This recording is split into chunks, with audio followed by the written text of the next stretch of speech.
Do you recognize me? Yes, sir. Good afternoon, sir. Good afternoon, sir. Good afternoon. So, good afternoon, everyone. Just to show equality, since other staff members are wearing, so I thought I should also. It is also that we are serious about Takkar. Right. Other staff members are wearing. I thought I should also. It is also that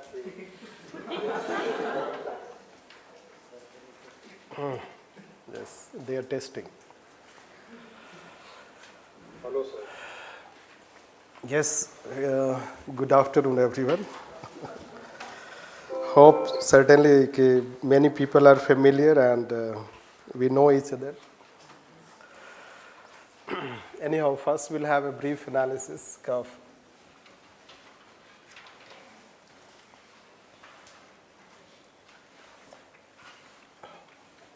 I guess you may have read question paper. No.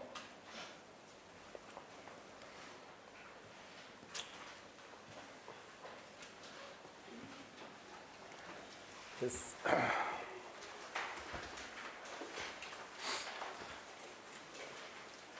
So I am looking young, you should also look. Someone is writing. Although we are not, means I don't use all these things, but just we have taken aid of a bit of analysis. It may not be, let's say, empirically valid,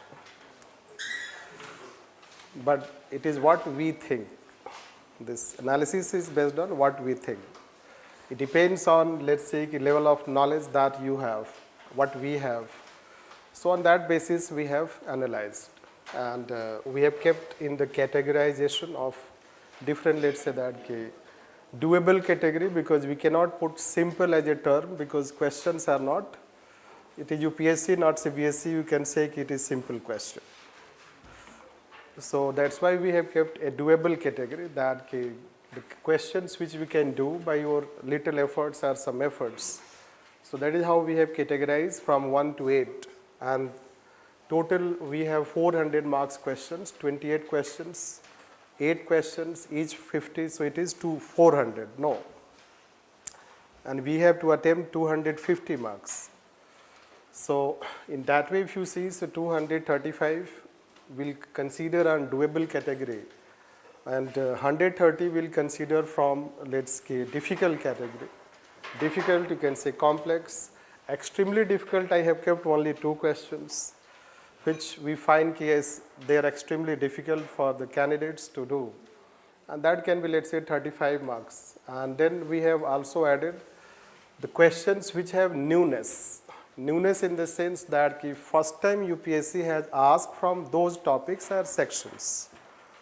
Although there are every time we keep saying that it is expected question, or so far a question has not been asked from this section, so we say the question will be asked from this section. So that in that category, if you see, so we have those questions which we can say 125 marks.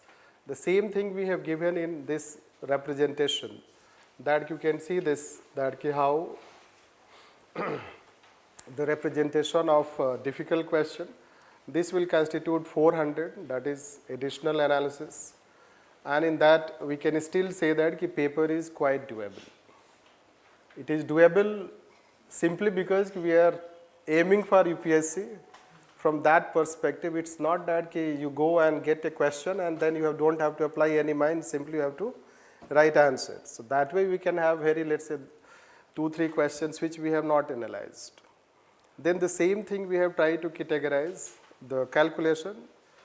So it is, let's say, my calculation, I may have a bit, there's a calculator error here and there. But anyhow, this we say doable, so it's 58%, which we can say let's 60%. In general, we can say, let's say overall, we have 60% questions which you can do by your efforts.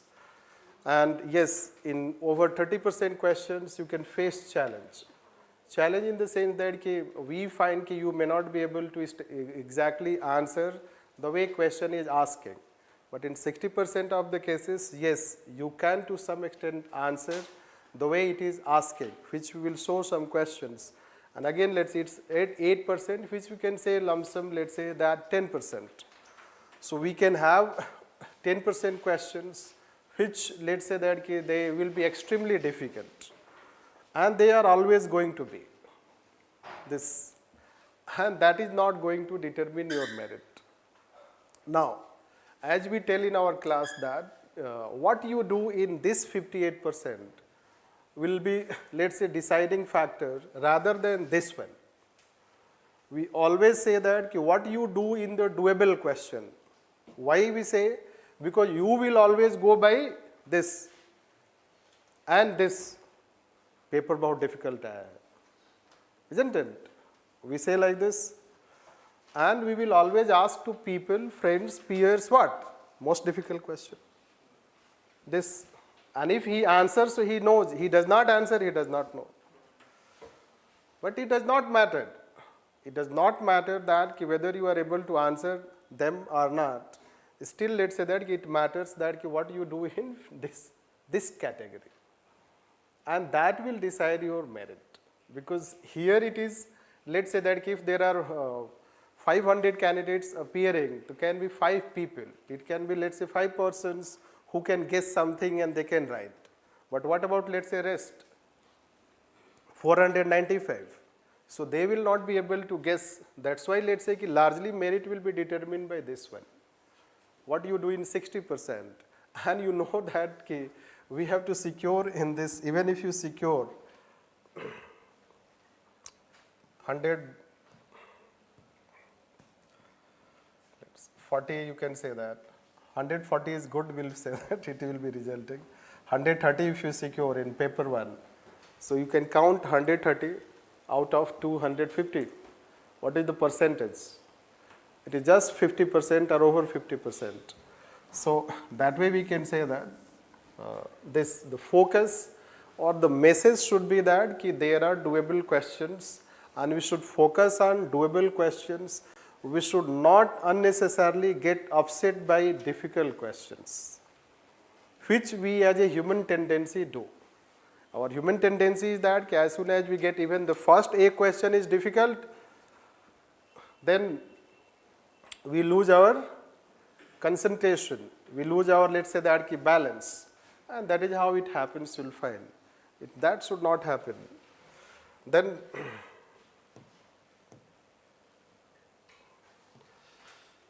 difficult question. So we have kept those difficult, although we have read the questions, but this is how you'll find. Why we say that it is a difficult question? Because people will find difficult to relate what is what and why. They will be able to write what is how.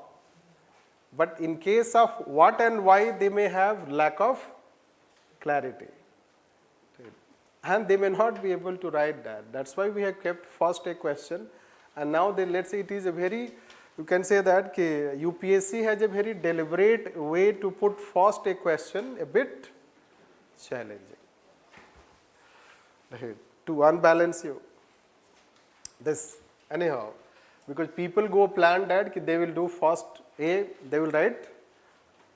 Right. If end beginning is good, so end is good. It may not necessarily. Then let's say that interaction between state and civil society. So people know less on state and civil society interaction in the context of developing countries. Why it is difficult? Because they may not have any specific fact to mention. How let's say that interaction between state and civil society. Do you have any let's say that what we can say legitimate or any good fact related to this question? So they will find it challenging. That's why we have kept new public service. Why we have kept, even if it is third time they are asking? Because still people do not know much about new public service, except the 7 principles. So they know 7 principles. Beyond that, if they have to argue, because question is about distinctive, important, meaningful, do you have to argue on that? So do you have ability to argue on that? So because of that, we have kept it in difficult, even if it is the third time they have asked. And then let's say leadership. The leadership, basically this contextualization of leadership. So it is because of that, let's say that we have kept it in this category, difficult category, because you have to differentiate between leadership and administratorship. You know about leadership and managership. And certainly a candidate is going to write. Certainly a candidate is going to write about leadership and managership, and managership will be considered as something called administratorship. But we have kept it because of the second part, and again it is a 20-mark question.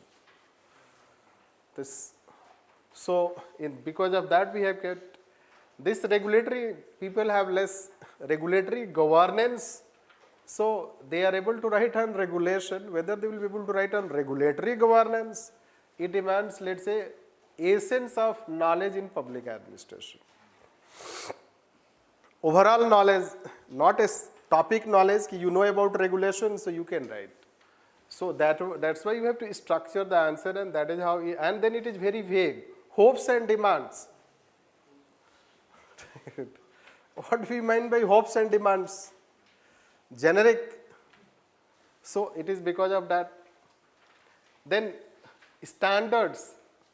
I guess there is no typing error. So standards are the foundation. What are those standards? No. And then you have to link with regulation. You will wonder why in section B they have asked a question related to regulation. So that's why we have kept. Then basically it is talking this unattainable goal. People will be able to write the statement, but they will find it difficult to write this one, avoid policy failure. So what are the suggestions that we can avoid policy failure? So it demands a link between incrementalism and rationalism. Both, then you will be able to. So we'll talk later on when we'll have discussion on this. Then finally, let's say Washington Consensus they have asked. So that's why we keep mentioning the terms. Be aware about the terms. Once Washington Consensus term was asked, then I was thinking, we have mentioned in class, they will be having in their mind Washington Consensus. That is how we say that. That become basis, and already let's say 4 or 5 years back we have asked. We have asked a question 4 or 5 years back on Washington Consensus second. And that is how it is this question, Washington Consensus second, because it is post Washington Consensus. So it is asking on post. A person who is able to understand Washington Consensus can answer this. But then you have to still make your answer, create your answer. Answer structure is not clear. You have to create it. Because of that, again it is kept in difficult category. And then this is how they have asked ethics related. So people will not be able to link between the first part and the second part. And because of that, we have kept it difficult category. So then let's say extremely difficult. The most complex question of this paper is 2A. तो first A भी difficult था, अब 2A भी पढ़ेगा तो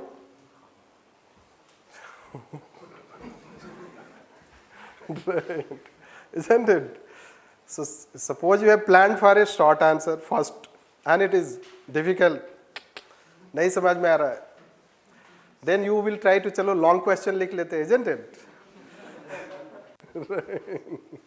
So you will read 2A question and you cannot make out sense ki what they are saying.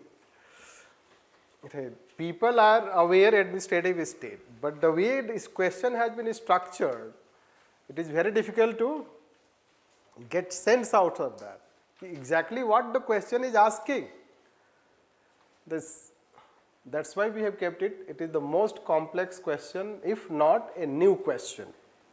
It is not a new question because administrative state question they have asked in past also.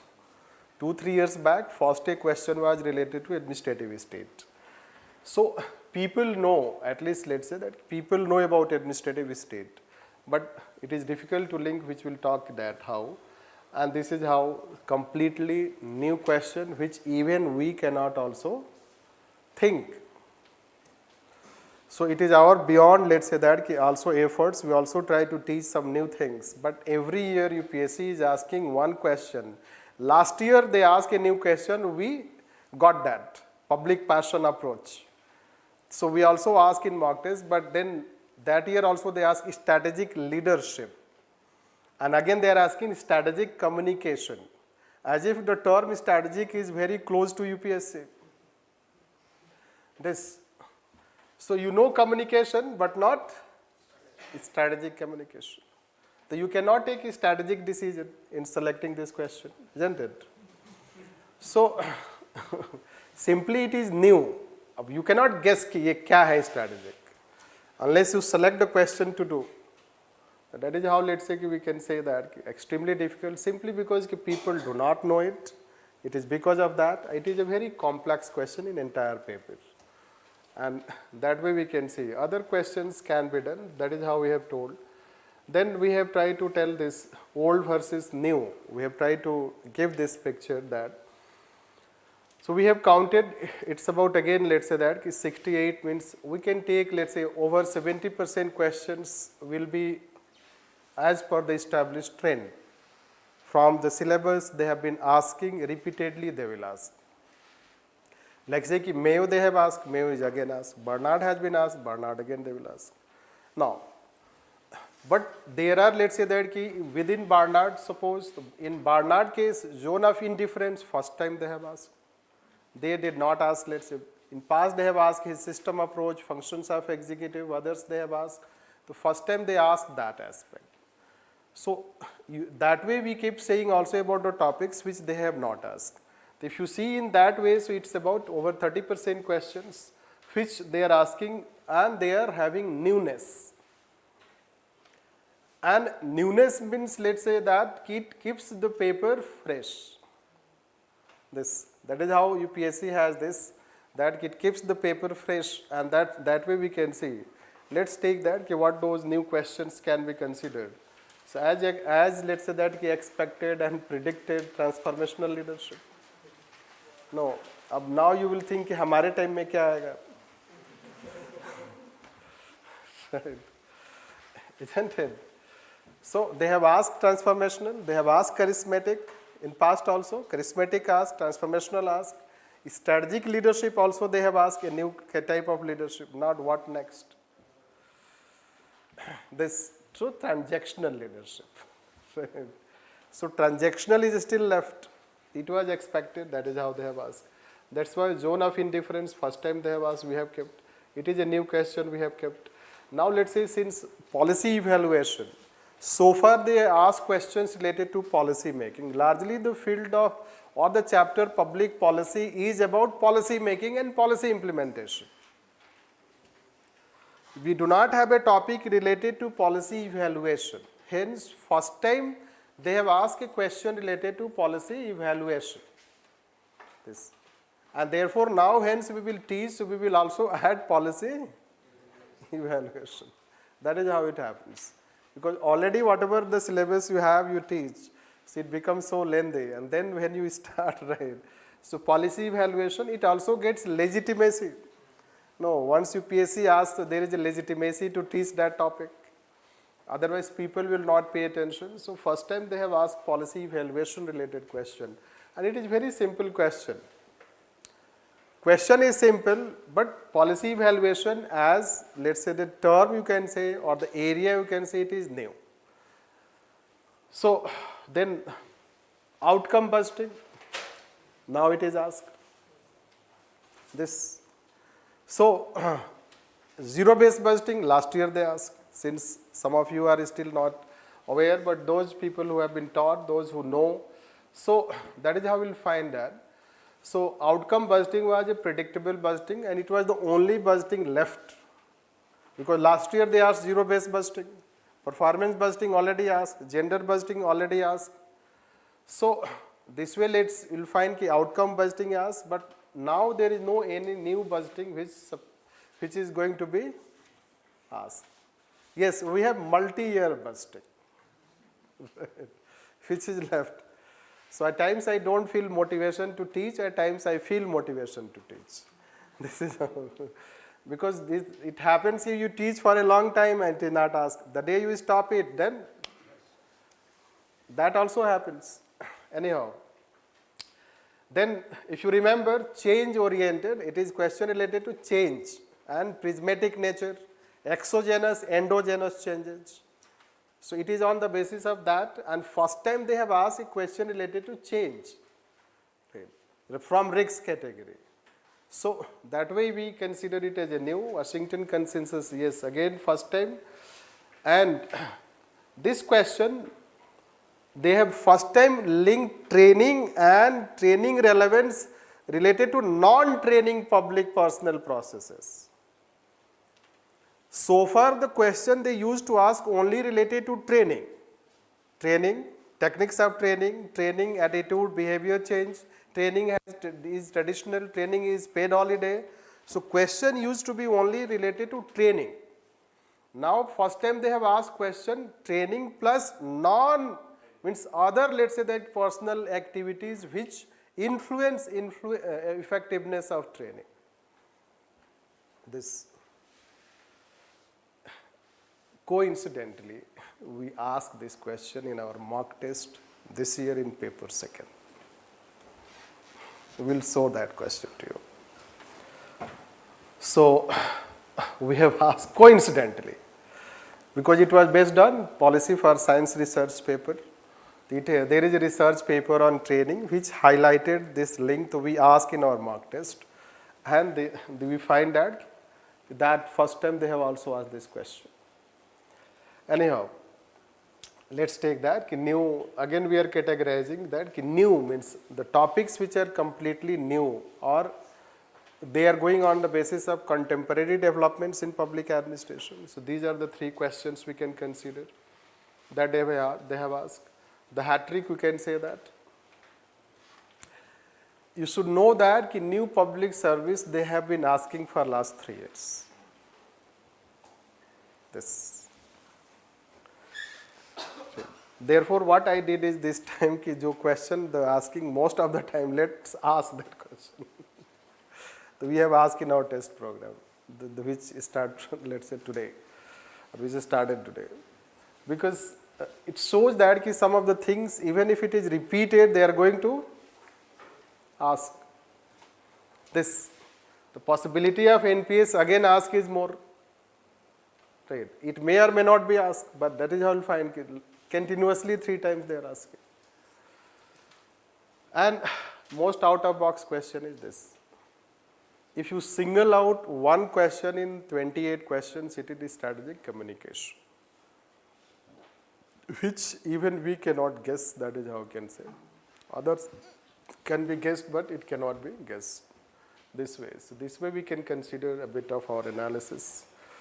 Right. Then let's take that generally theory section that we say. Right. So theory section. And in theory section, let's say we have told, see total 14 questions are there in section A. Out of that 9 questions are from 3 chapters. And that share is 65%. This. And rest, let's say that others are 35% from other 3 chapters. This means only let's say that 5 questions. It means theory section will ultimately determine your merit. Now we have given options also. We started giving since 2019 how to choose questions and which questions you should have chosen. We have gone with 3, 4 and 8, or it is first choice. Why 3, 4 and 8? means why you, which question you should have selected. So we will always say that you should select 2 questions, full questions from section A and 1 question from section B.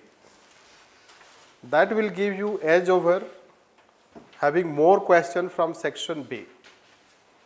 Why? Because section A is more theoretical. So when it is more theoretical, your answer will be relatively more objective.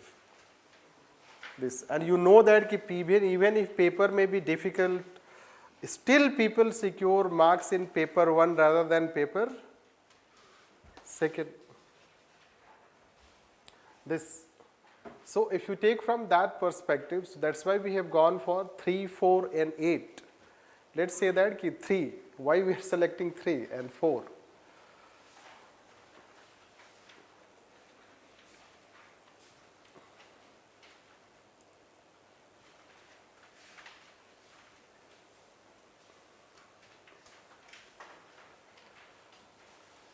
Now, even if strategic communication is given, and I know that people will not know it, still we have selected 3rd one. Why?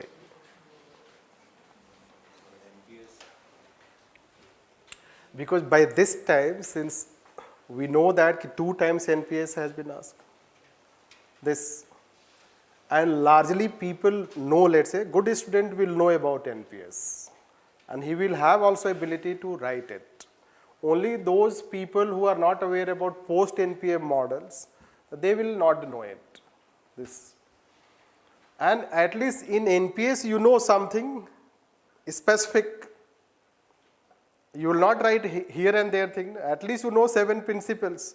Even if you do not know 7 principles, but you know some of the principles, and you know it is a post NPM model. So that's why still you will be able to write something objective. Objective is called something exact, which will not have vagueness. And then let's say that Barnard, if you cannot write this question, so what you can write? Isn't it? Zone of indifference, if a person cannot write, so what he can write? This A is 20-mark question is also very objective. You will write zone of indifference. Right. You will write how authority and acceptance authority and etc. you will write. This, that's why let's say that it is objective. You know that. You do not know strategic communication, but you know communication very well. No. You know communication very well. So you should write communication. Towards end, manipulate it. The way you manipulate, isn't it? A plus B equals to AB. So that way it can be done, right? So since let's say that still you will get 15 marks if you write a very good answer on communication as per the theory aspect, still you are getting 7. And suppose you write it strategic communication when you know, still it is weak answers and you will not get 7. And examiner also knows, ये किसी को आता नहीं है. Examiner also know that कि किसी को आता नहीं है. Nobody is going to know about strategic communication. So they will judge your answer as per how better you write your answer on communication. Right. And that's why we will select 3rd. Right. We will not select this one because 20-mark question you do not know what to write. This now transformational leadership. So I doubt that people will be able to argue as per the terms given. Even if they know 4 I's, isn't it? But 5th I they do not know. That let's say that they will not be able to relate it. So when they will not be able to relate it, they will not get marks. Situation. And it is human relation. Again, it depends that what you write. This, in this, and relate, is it more relevant today? So it is vague, even if you know what exactly it is asking. Means you will have to apply some efforts in that. Okay. So I will ask after when we will start discussion. Now why 4 we are saying? Because it is leadership. And we expect you will be able to answer because leadership and administratorship. So you can equate managership, you can replace by administratorship. This way. Again you have something concrete to write on that. This. Then regulatory governance. You can write regulatory governance, whatever you are writing, but you are still writing the relevant one. And then it is very simple question. This social audit is just not about money, it is positive impact. People have lots of content to write on social audit. This we can say. So still let's say 3 and 4 should be selected, and then 8, why we are saying 8? 8 we are saying because of our student. Right? If they are not our student, then it is difficult for them. We have exactly asked the same question in our sectional test. Right. Test number 6 or 7. 8. Yes, test number 7. In test number 7, we have asked audit related. I will show you next time when we will have our discussion for paper 2nd. I will show some copies also, which I evaluated, and in that I have written, write internal audit reforms. This. So, audit question we ask a 20-mark question. It is also an audit question and it was expected internal audit reform. So already candidates have practice. If they have not written test, they have model answer. This. And that's why let's say that people can attempt it. Then civil service, B. This public sector ethics, again let's say that those who know, at times we tell our in ethics that merely having code of conduct will not going to solve. This, that is how you have to relate. So here also people have their answer structure prepared. What they will do is that they will write ethics related with corruption, then they will say conduct, code of conduct, code of ethics. As of now not relevant, public service code is needed as per ARC 2nd. This is how they will write. Still it will become relevant, and failure of public policy, it is a simple question. Means this, some people have written really good answer when we had our let's say sectional test, and on audit they write very good answer. Then let's say that this is a very simple question, relationship between policy implementation and policy making, which also they know. That's why 8 questions should be selected. So 3, 4 and 8 we will consider as the best choice. Although let's say that again it depends on people, person to person, who is comfortable in which question. This, and it is also about individual strength. So it can be let's say that 3, 4 and 8, or you can say take 3 or 4 and then you can take 6 and 7 that way. So that is how the choice. Although again it depends on, the choices will depend on your level of preparation. And it does not matter that what we choose here, rather it matters that what you do not choose, rather what you write. Writing in answer is more important than choosing any question. Suppose you have a right selection but answer is not appropriate, then what you will do? Then we'll try to discuss after this question answer, and then we'll talk about what should be the strategy of for 2023. Is it like that?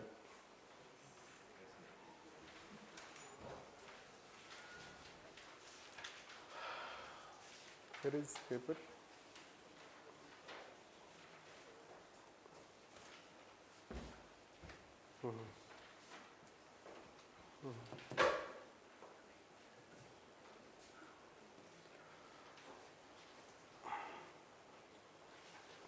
No, it is not. PPT. Let's take one by one questions, what we can discuss on that.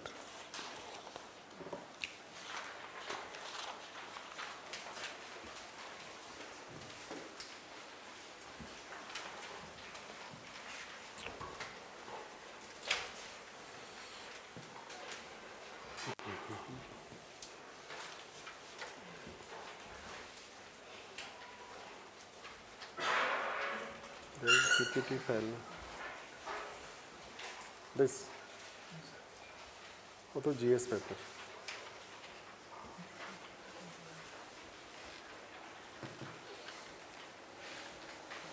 अच्छा mock test.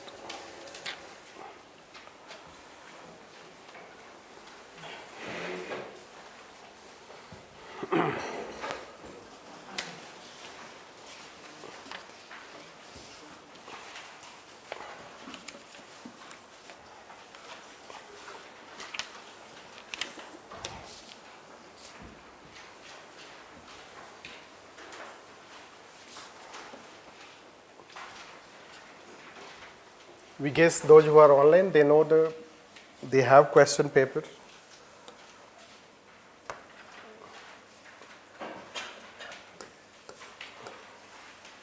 First a question which is related to public management.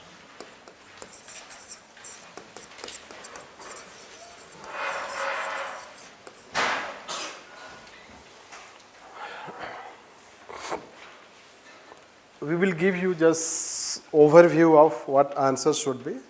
Details you should read from model answer once provided. Because once we go for detailed discussion, it will take 4 to 5 hours. So I don't want to spend 4 to 5 hours. So we'll give you overview of any question, what it should have the answer. And it does not make sense. Already those who have studied, so they should know details, and those who are studying, they will know it later on. So it is a public management question which says that what and why. Public management takes what and why from public administration, and how from management.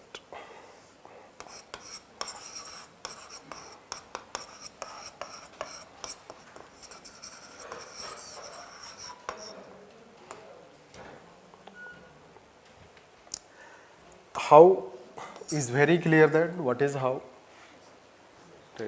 How is about? Yes? Yes, tools and techniques. Means, so tools and technique means, and those tools and techniques can be considered as, what are tools and techniques?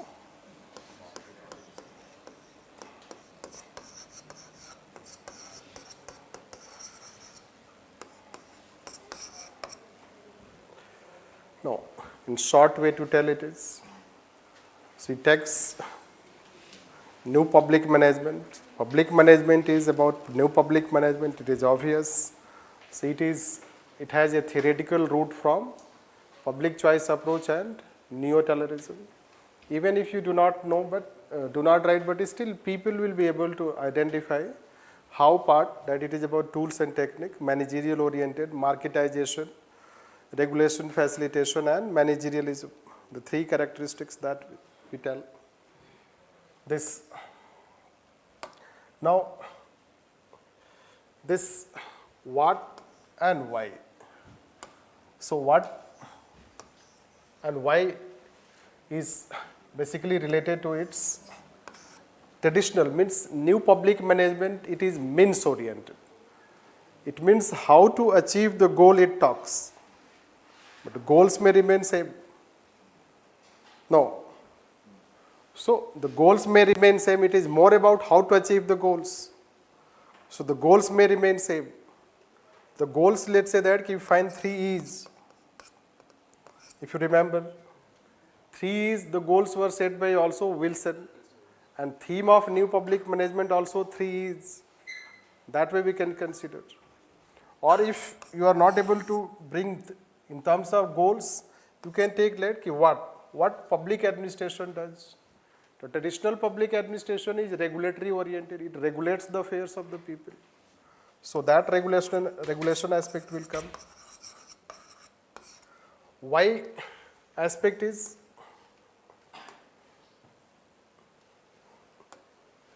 about a state.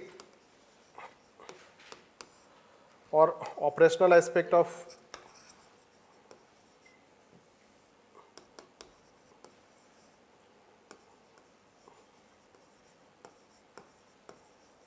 administration.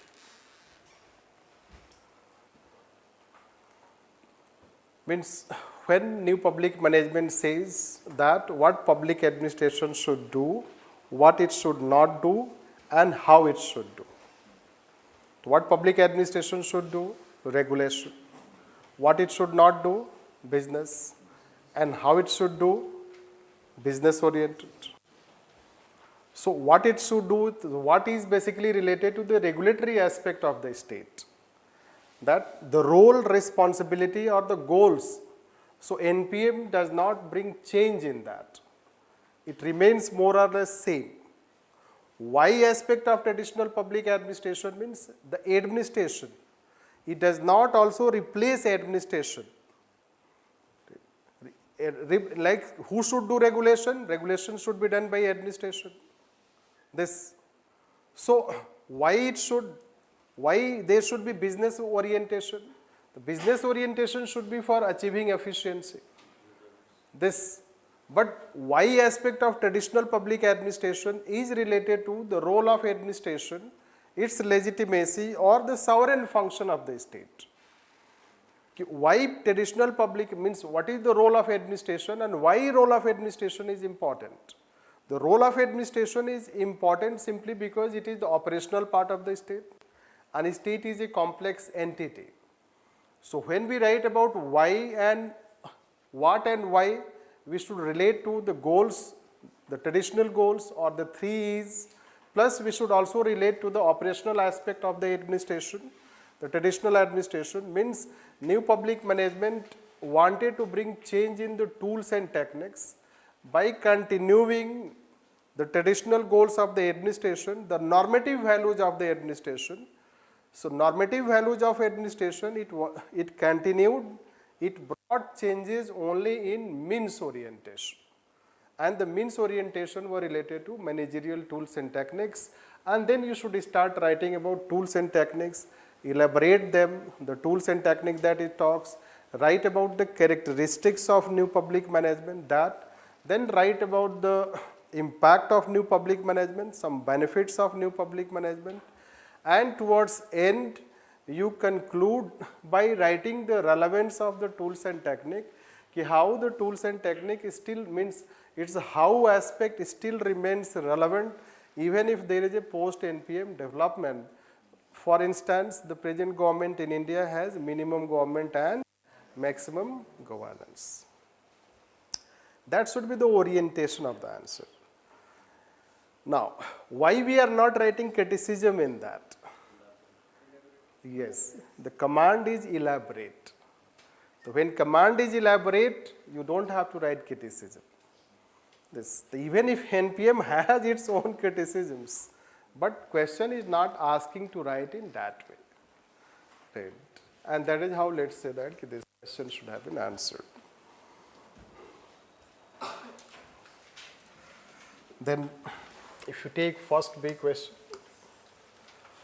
it is a simple question, anyone can answer, isn't it? So you have to write about Rensis Liquid, management system 1, 2, 3, 4, and you have to show in that, right, whatever introduction, body, etc. Then you have to show that how management system 1, so we move from management system 1 to 2 to 3 to 4.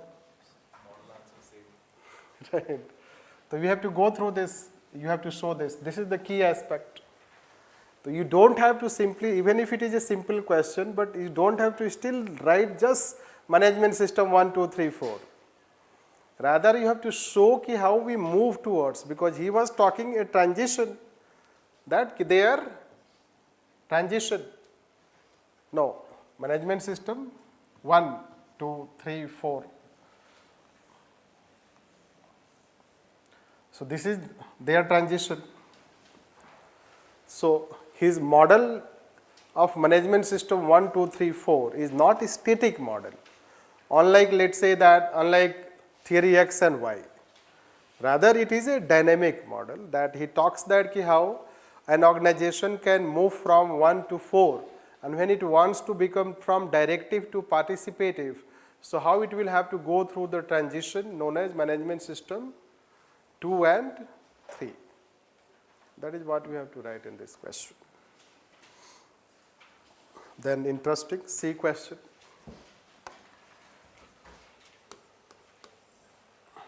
Sir, I have a small doubt in the second question. Sir, it is saying that every human organization shall move from 1 to 4. Sir, can't we write that not necessarily every, Not necessarily, yes. because it may move from 1 to 4 directly also, or an organization Yes, may have, yes. I did not focus on that aspect. Every human organization, you can say largely big and complex organizations. That you can say. The largely big and complex organizations or organizations facing dynamic environment. In that situation, we need to move from 1 to 4. Otherwise, when environment is stable, in a stable environment, organization deals with routine activities, so it is not needed to move from 1 to 4. You can reinforce it by also talking about Chris Argyris. He talks about 4 types of structures: pyramid, modified, functional and matrix. The pyramid structure is relevant because it is for routine activities. So, yes, first let me structure that. You should have written any introduction. Then write about management system 1, 2, 3, 4. Then you prove this. It should be proven that how it should be. And then towards end, let's say we can counter a bit. It is not necessary for each and every organization to move towards this, because all organizations do not need to change. Let's say if some organizations have routine activities and stable environment, so they may remain at what they are at first stage. This, that we can say. However, their model is for dynamic organization, because they are the modern organization theorists. So when they are modern organization theorists, so they see organization and environment as a dynamic relation, and in that context consider organization itself as dynamic. So that way we can conclude.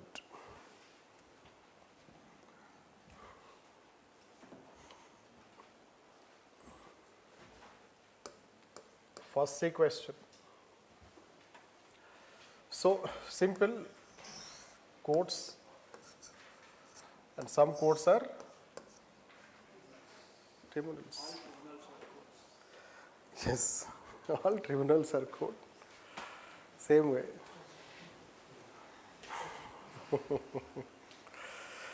So it is a simple question. Can we say? Right. But you have to mold the answer in the context of. Yes, not Indian judiciary. Administrative.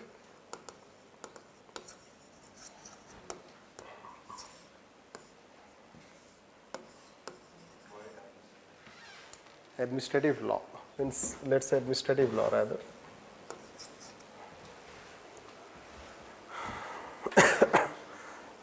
We have to write in that context, since still let's say that those who are aware, so they should have molded, because it is a question belonging to administrative law chapter. Once you know it is about administrative law, you should mold your answer in that way. Don't start writing GS type of answer. This. And that is how, even if it is a simple question, I will tell you that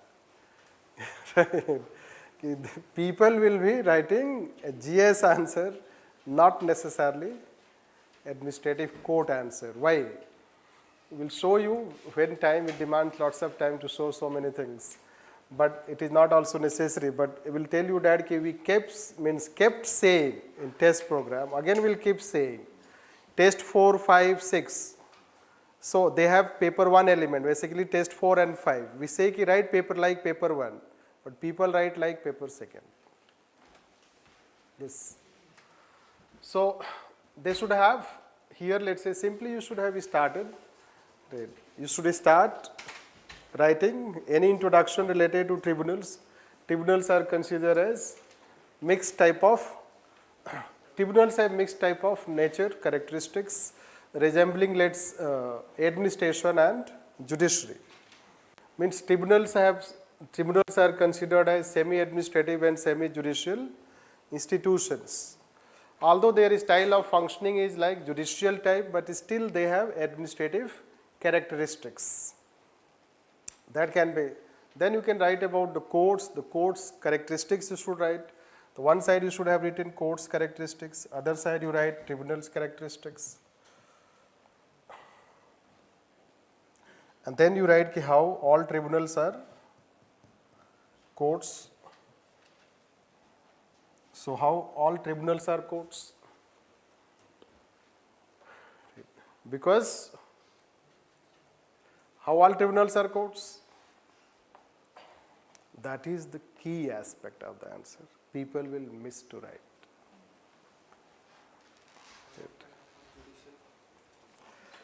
Tribunals have judicial nature of functioning. Even if they have executive characteristics, but their functioning is, style of functioning is judicial. What? They function through benchage. So they function through benchage. Then there are two parties represented. The two parties are represented. Then their nature of functioning is judicial. Order is also judicial. This order is also binding. They have to enjoy independence like judiciary. At least half members should be judicial.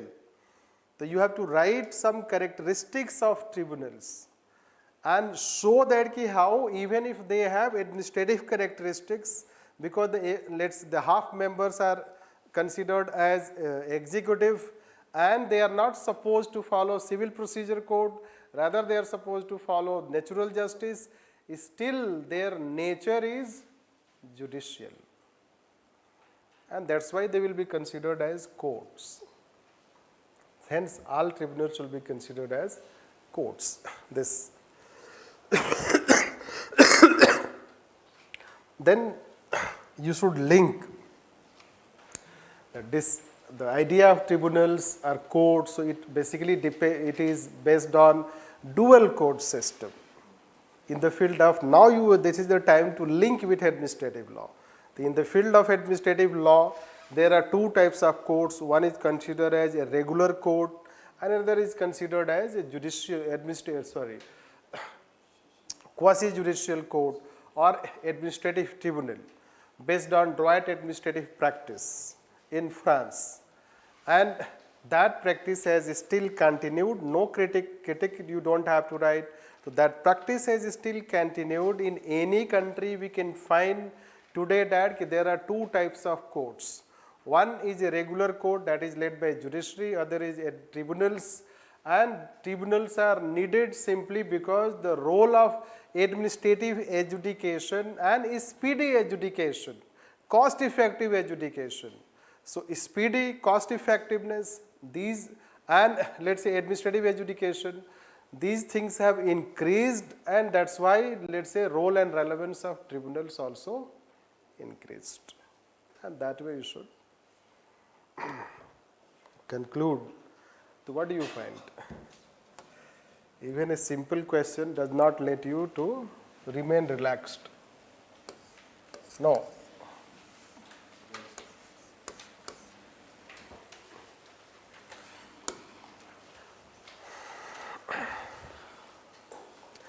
Then classical organization theory. So classical organization theory you have to link classical organization theory. You have to link with modern organization theory. This. Last year they asked a question related to Henry Fayol and Taylor. It was quite predictable question. We had also asked in test, but it does not matter whether you have asked. It was obvious question. Comparison between Taylor and Henry Fayol. Now this time they have asked a classical theory question after a long time and linking to modern organization theories. What are modern organization theories? Behavioral theories, system theories. Both. Behavioral theories are also considered modern organization theory. Yes.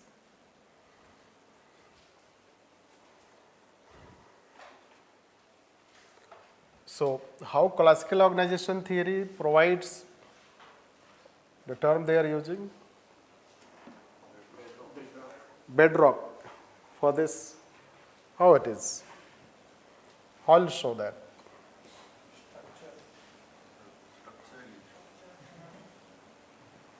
And sir, they emerged out of the challenges of the classical.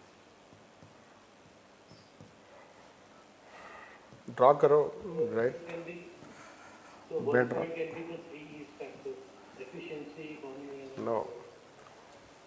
No, it's about theoretical aspect, not objectives. No. So because even after classical theory, there were behavioral elements which were not addressed. Efficiency was not attained. No, we should not go in that way. Let's talk about theory. If you take one or two aspects, so it will result into narrow focus. You have to prove it, how it is foundation. Classical organization theory basically focus on achieving efficiency and effectiveness and other aspects of the organization, which also included the No. Again, why you? I don't understand. मैं उस तरह से सोच नहीं पा रहा हूँ. But you means all people are thinking objective term. Right. Think about theoretical term. Let's take any theory. Let's say behavioral theory. Right. Let's take what we have told. Revisionist. Do you know? All behavioral theories, thinkers, first what they do? They review, are criticized, but they review traditional organization theory. And on the review, they build their theory. Right. Can we say that ki theory X and theory Y? Can there be theory Y without theory X? Right. It is not possible. Then you cannot have management system 1, 2 without management system 3 and 4. Can we have this without this? It is not possible. Take Barnard. Formal and informal organization. What he says? Right, the formal organization and informal organization. He does not reject it. And he talks formal authority, formal communication. Isn't it? Then we can, yes, it is not only about system theory, you can also show system theory. System theory, so it is a system. And in that system, you can have various subsystems, and one is technical subsystem.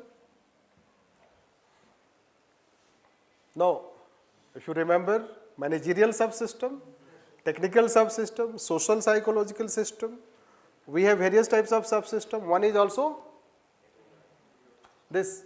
But even if it is one subsystem, but where it does start? It starts like this. Remember what we have told, this classical theory. So, it is classical theory, human relation. Let's take human relation theory, behavioral theory, and system theory. Now, you remove this. Is it possible? So, you have to adopt a macro approach in this question. You have to prove the question by theory, not by taking on some efficiency or effectiveness or something else. Otherwise, we will not prove it. Because they are also based, their aim is also efficiency. Isn't it? Means are different, ends are same. So, it is not right to go for, let's say, focusing on efficiency aspect.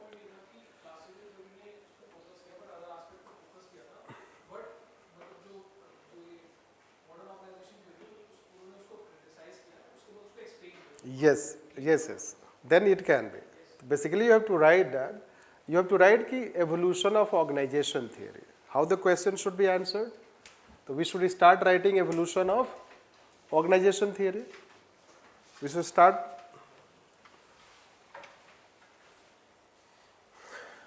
we should start writing evolution of organization theory. And it starts with classical organization theory. Write its characteristics. A bit of characteristics. No, it is normative, principle oriented. This deterministic, universal, it considers principle universal. That way you can say some defining characteristics you can write. After that, just start writing. Thereafter, we have experience human relation theory, behavioral theory, system theory. That's all. Then you say that ki how human relation theory to system theory. So you have given a brief of this. Then you have to tell that ki how this modern organization theory are built on classical organization theory. That you have to write. And in this part, you will relate either one you write, either this should be written, this should be written, or this should be written. And you argue that even if classical theories, they were criticized, rejected, but they have not completely rejected.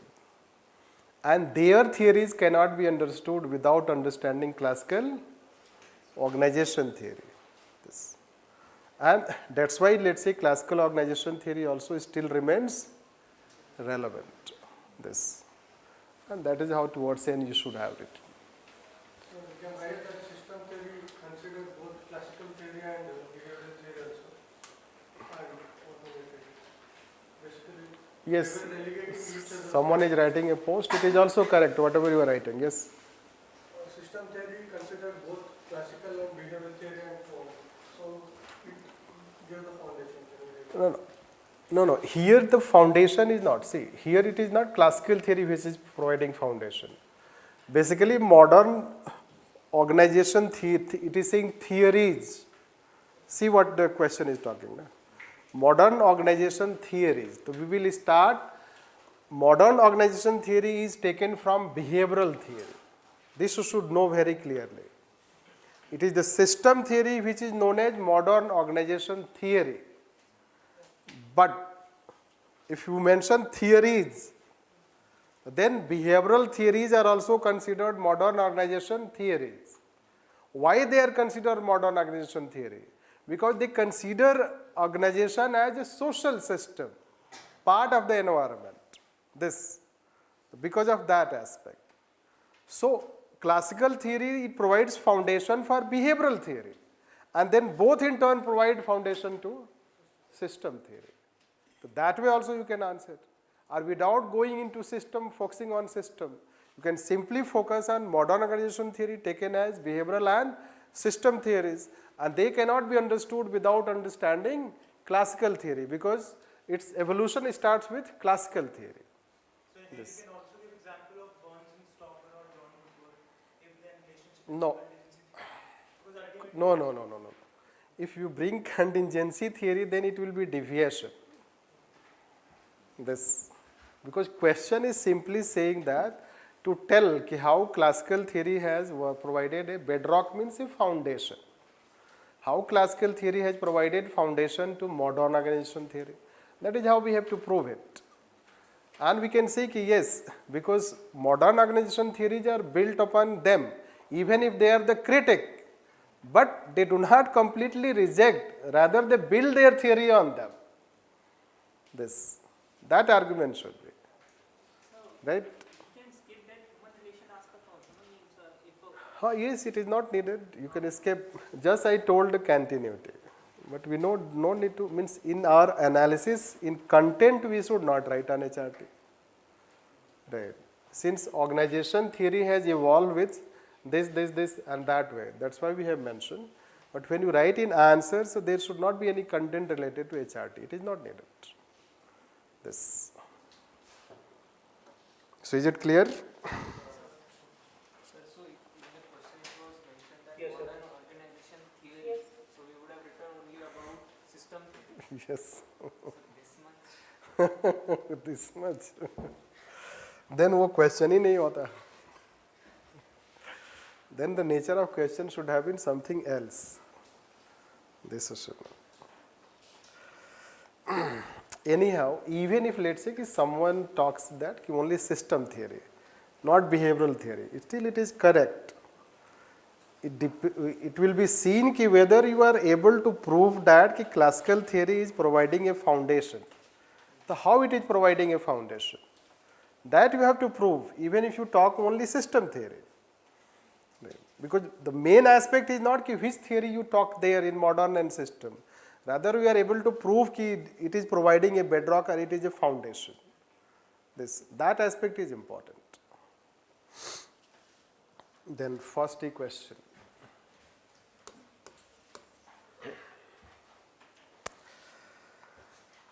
So,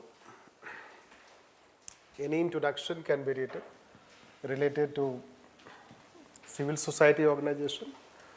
So, those who know, so we teach some introductions. Civil society organizations are considered as the buffer between, buffer between state and people. That is another one. Cooperation, conflict, Amartya talks, that introduction. So they are the, let's say that, considered third sector and important stakeholder in the process of governance. So that way it can be simple way to introduce in the context of the question is that governance, the contemporary governance paradigm recognizes the role of civil society organization, that they are considered as third stakeholder, and there is collective way of solving or this, you draw this state, market and civil society organization. This. Then you write a bit of evolution of civil society, how civil society has evolved. No need to write a long evolution. Simply write that civil society is as old as society, but in modern times it was Hegel who talks about civil society role. And more importantly, in contemporary times, World Bank has highlighted in its governance report role of civil society. That is the only evolutionary thing you have to write in very brief, because it is short question. So that evolutionary aspect. Then you have to focus on, after writing this, focus on interaction between state and civil society organization. This question is now state and civil society organization. Question is saying that it is less in developing countries. You can categorize this developed countries,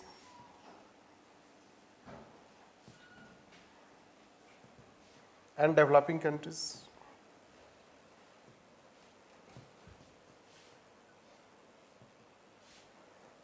This. So when we talk about developed countries, and let's say that we are talking developing countries, so that way we should categorize. Now, why there is more interaction, why there is less interaction? So we cannot write so much or so many things. No? So we used key terms. Right. Yes, anything, democratization we can write. They have civic culture. They have civic culture. And they will have parochial and subject culture. Right. Those who do not know, they will know. Don't worry. Right. Civic culture, because society it is democratized. No? Society there, remember prismatic society, change, endogenous change. How endogenous change has come? Civil society also. So the Western countries have got democratized, and in there has also been role of civil society.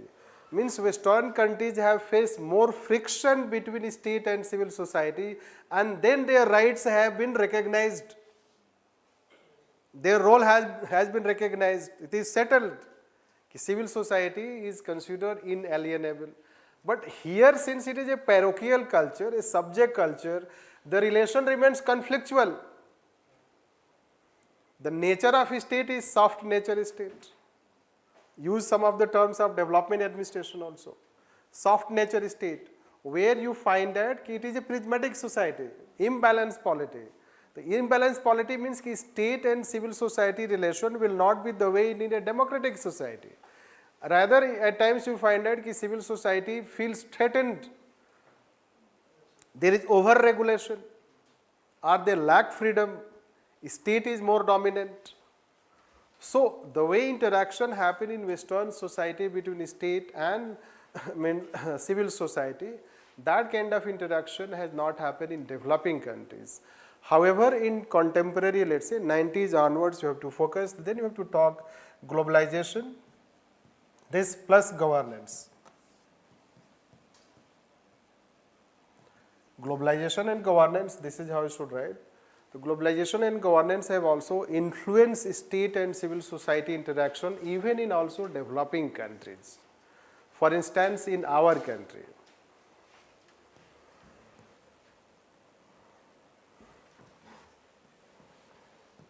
So you should have written this 2007. Government adopted national policy on non-governmental organization. This, and then we have a setup called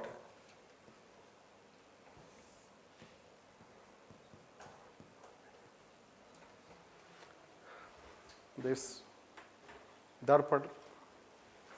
So in developing countries also there is increase in also interaction between state and civil society.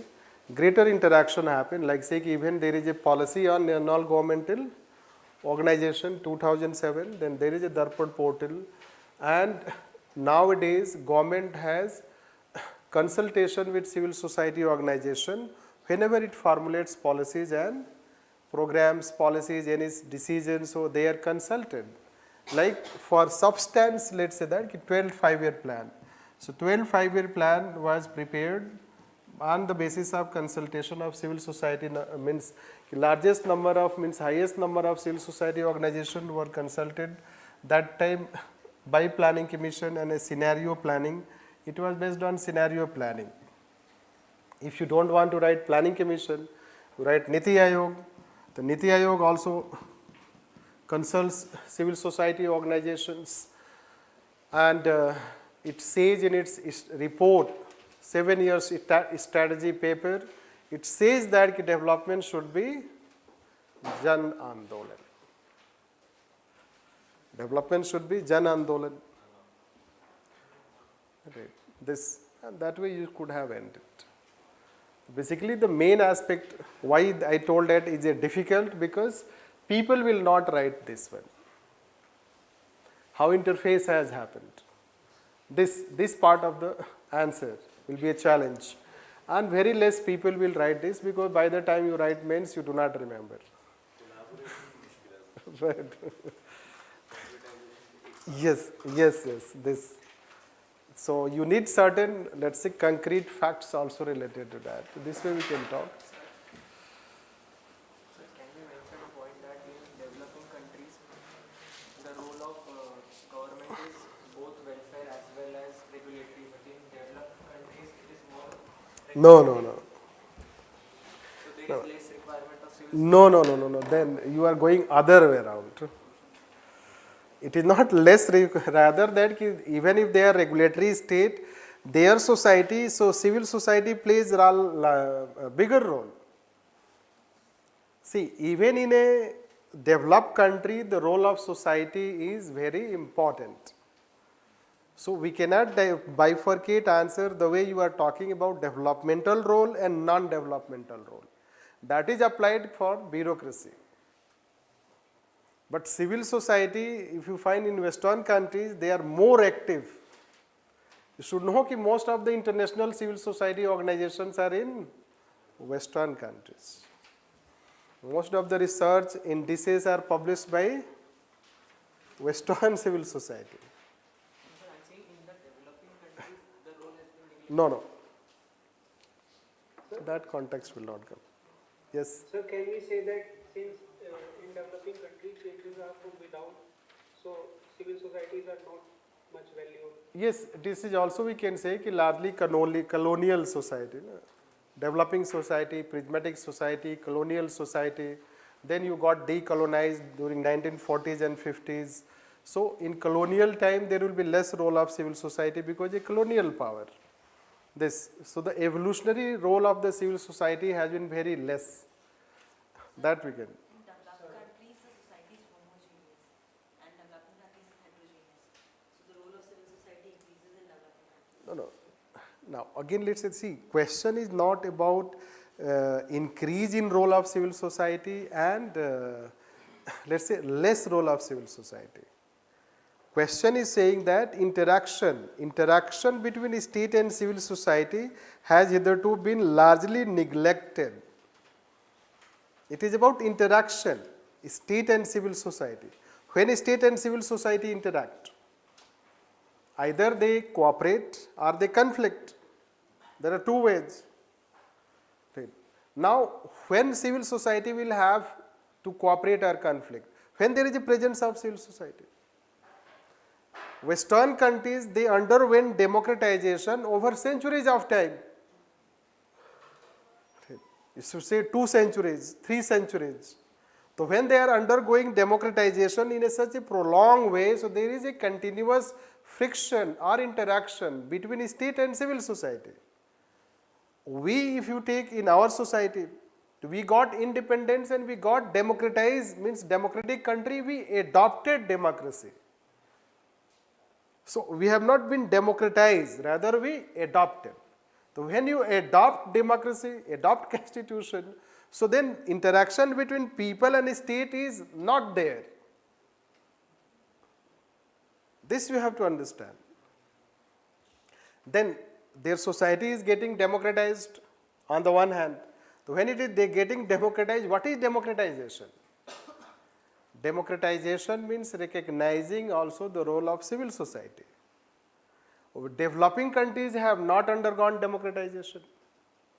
So when they have not gone under democratization, so which kind of society they are? Feudal society, parochial society, authoritarian society, this dictatorial society. So when a society is dictatorial, authoritarian, whatever, so what it will do? It will suppress voices. You can see how civil society members, they have been arrested. You know how protest is suppressed in Iran. You know how Arab Spring was suppressed. But Renaissance was not suppressed. This you have to understand. So it is suppression, nature of a state. So developing countries have a soft nature of a state. And those nature of a state is parochial type, feudal type, which will consider civil society as a threat for its existence, and therefore it will suppress, and that will result into weak interaction between state and civil society. When government itself says that the fourth generation of war is against civil society.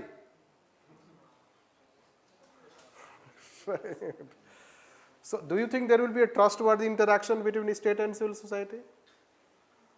Right. But we will not bring that aspect. It is a short answer. Right. Can we write about FCRA curves and... Yes, that is how you will find. You feel threatened. Let's say in veiled way we can say like say regulation. The way there is a regulation is also at times it is resulting into suppression of civil society voices. Right. Because civil society is a manifestation of dissent. This you should know that. Civil society will have dissent with the state. It will not have always consensus with the state. Anyhow, to a question. Let's. That's what we have written towards end. That now there is interaction increasing under globalization and governance. So that will take care of. Right. 2A question is about administrative law.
That's why it is difficult.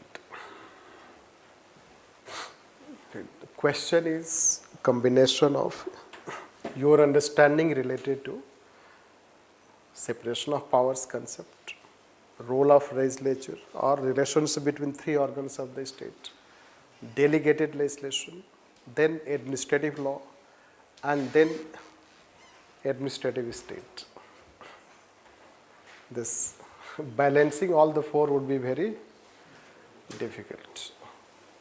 And that way you can imagine that what they are asking, what UPSC is trying to think. Anyhow, they have done for administrative law.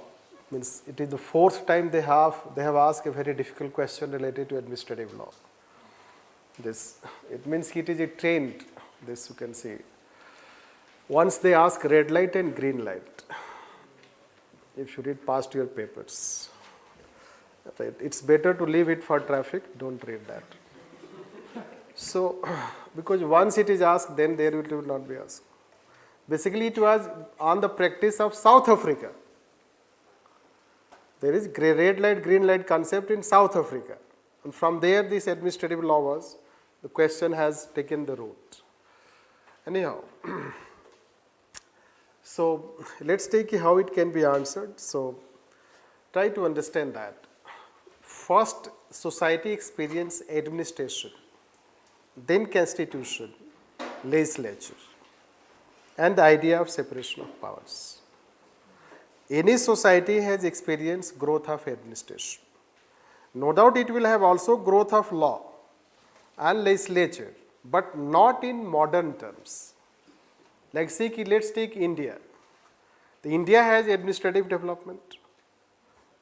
Administration grew during British time.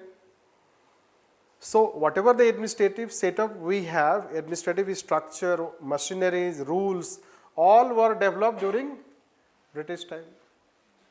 But there was no constitution. There was no legislature. Legislature was only introduced during 1920s.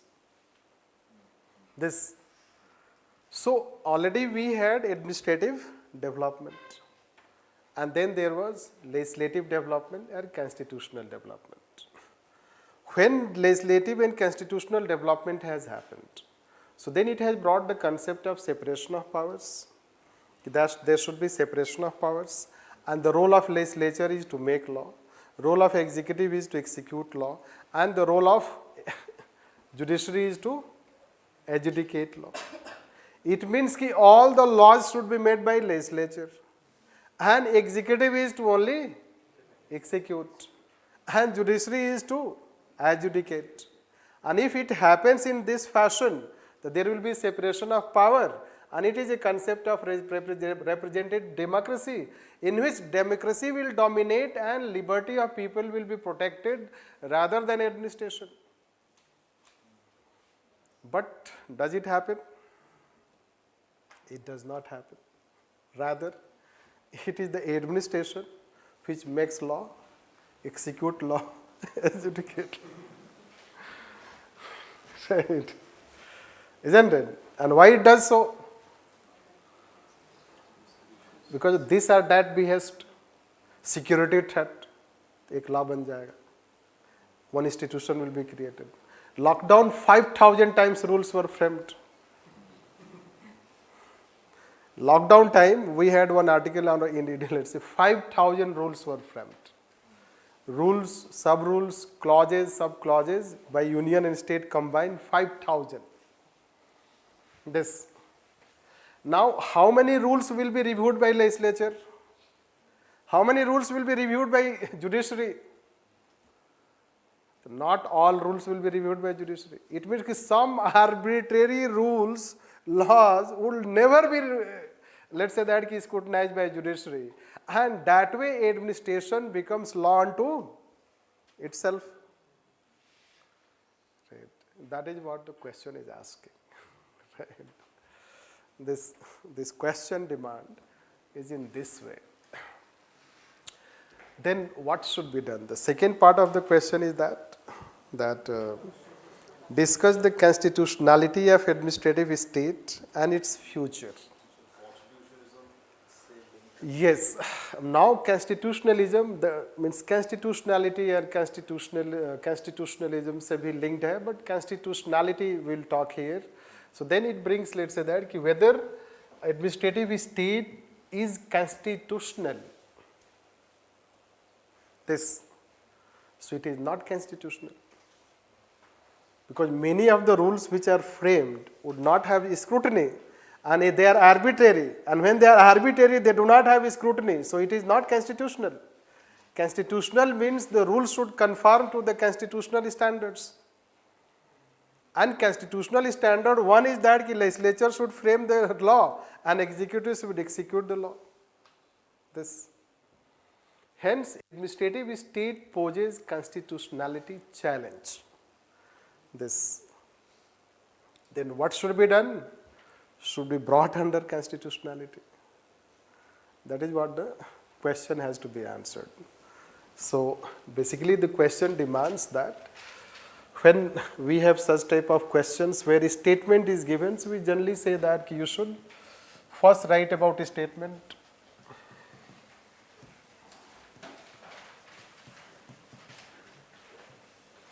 Once you write about a statement, then the second part is about constitutionality.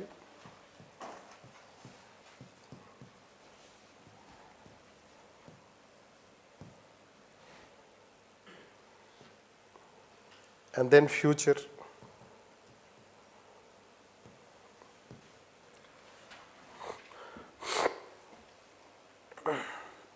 Future. Now, let's say that people will not know this way, the way we are saying. Rather, what people will know? People know about Dwight value and administrative state. So what people will do is that they will write about, if they attempt this question. If they attempt this question, they will write about this Dwight value in his administrative state, talks about a Leviathan state, a welfare state, and administrative state is a state which is a big state.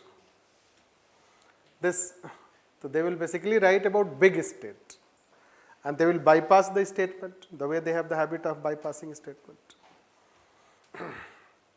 And after that they will write constitutionality, they will be able to relate. Big state is a threat to constitutionality because administrative law is considered necessary evil. At least itna common sense hoga, the candidate will be able to link with administrative law. So administrative law itself is considered as threat, malfeasance, misfeasance, overfeasance. Right? Means they know some rules of the game. Some candidates, they know the rules of the game, they will try to apply those rules of the game. Yes, it is a threat, and then what they will say? There should be supervision, there should be judicial scrutiny, there should be, let's say, protection and delegated legislation. So to some extent, those who do not know, they would also be able to write, if they attempt at all, on the basis of Dwight value knowledge, on the basis of administrative law knowledge. That is how they will do that. Right. And that is how you should try. Thereafter, what we will tell you that you are not going to try, because again it will not be asked. Even if you know the exact answer of this question, it is not going to help anything. The only thing is that it will enhance your understanding. Your knowledge will improve about that. Yes, a question can be also combination of so many things like in administrative law. So basically, when we write about administrative state, let me tell that administrative state is not only linked to Dwight value. He was not first to talk about administrative state. Right. Yes, Thomas Hobbes can be also incorporated. Leviathan concept, yes, he can be. You should know that Tocqueville was the person who talks about administrative state. Wilson name also comes when we talk about administrative state, because he in his study of administration talks about administration. Right. To run government efficiently, he focuses on administration. And this administration, when you focus, so it aid in administrative state. It will make state more powerful. It will make administration more powerful. So it is not only Dwight Waldo. But Tocqueville, Woodrow Wilson, their names are also taken when we talk about administrative state.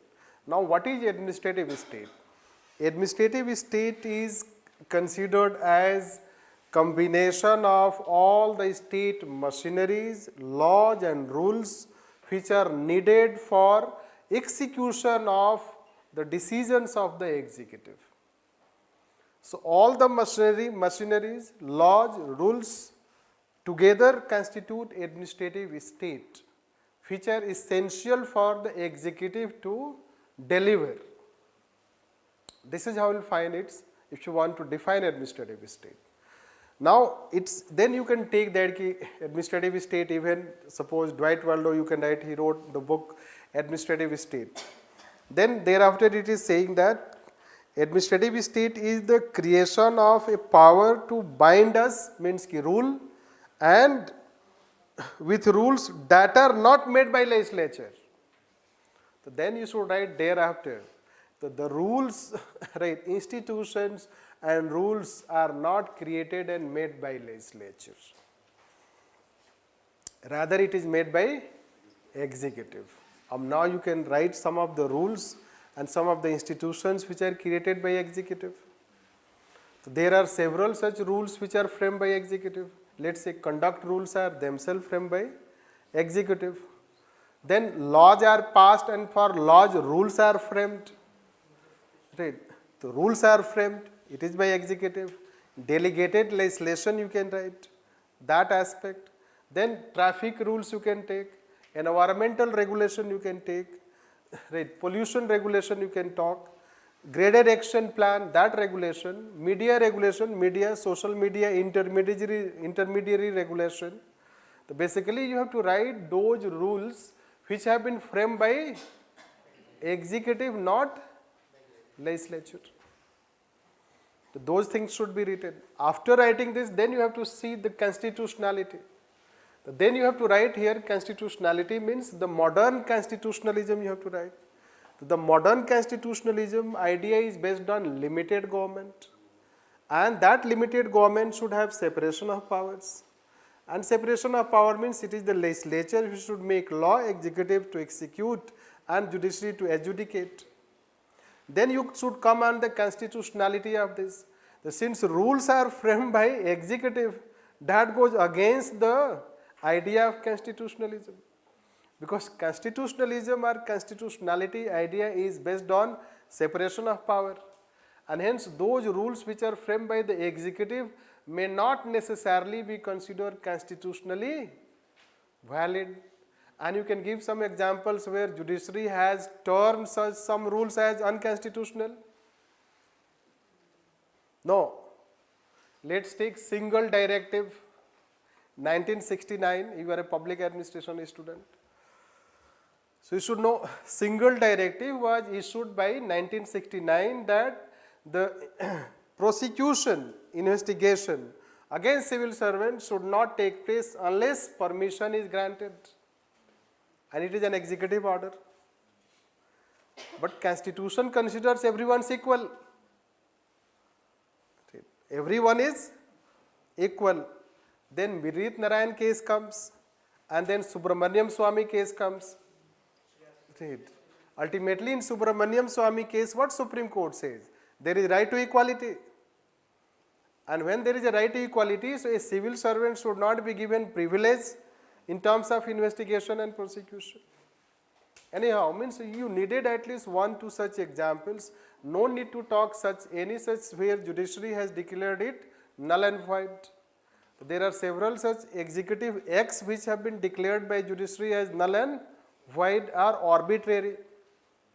This, and that way we can link when we are writing. Then we should talk about the future aspect. The future aspect, then the way you recognize the role of administrative law. The administrative law is considered as necessary evil. Means administrative state, means administrative machineries, rules, regulations are needed for efficient functioning of the state. Like you can simply take that social media intermediary regulation is needed. Because social media is to be regulated. So we need rules and regulations. But what are arbitrariness in that? Executive power should not be exercised without checks and balances. Right. So we should avoid checks and balances. And what are those checks and balances? They use three terms: malfeasance, misfeasance, and overfeasance. This, which will become familiar if some of not familiar. This and how it can be done. Then let's say that there should be greater democratization in rules making. Participation, greater democratization. Second is called greater transparency in rules formulation. So transparency.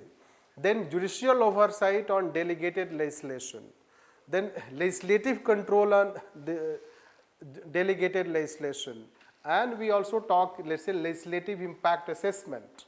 There should also be legislative impact assessment. Means when there is greater participation of people in the process of formulation of rules and laws, and there is transparency, that will exercise checks and balances and will address the arbitrariness of administrative state. And that is what you have to conclude on this. Read from model answer. Right. Further, it is a complex question. It should not be a complex question, but हमारे देश में सब कुछ development होता नहीं है. Basically, it's a debate in US Constitution. US Constitution. This question has been taken from debate in US, not in India. Right.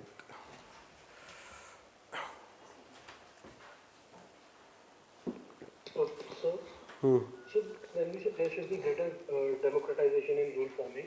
So what more can we do in that regard? Let's take civil society participation. There should be greater civil society participation. Let's say that it's consultation process, think tank. You have independent research institutions, independent think tank institutions, that aspect. So means greater participation of people means don't think only people. It's about the stakeholders of the society. When they have a say, greater say in that result into democratization. And different views will be incorporated. One say called as pre-legislative scrutiny.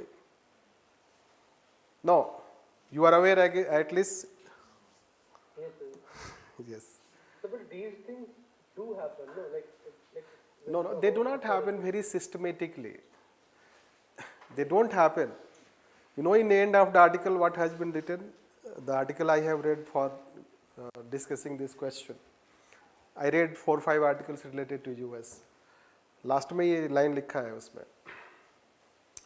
Even if administrative state, which is so powerful, can formulate so many rules and laws, but it cannot guarantee one thing: to run train on time.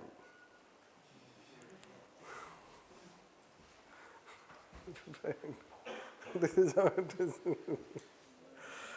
So, to run train on time, right? Basically, you can see that they grab powers, so many powers they take.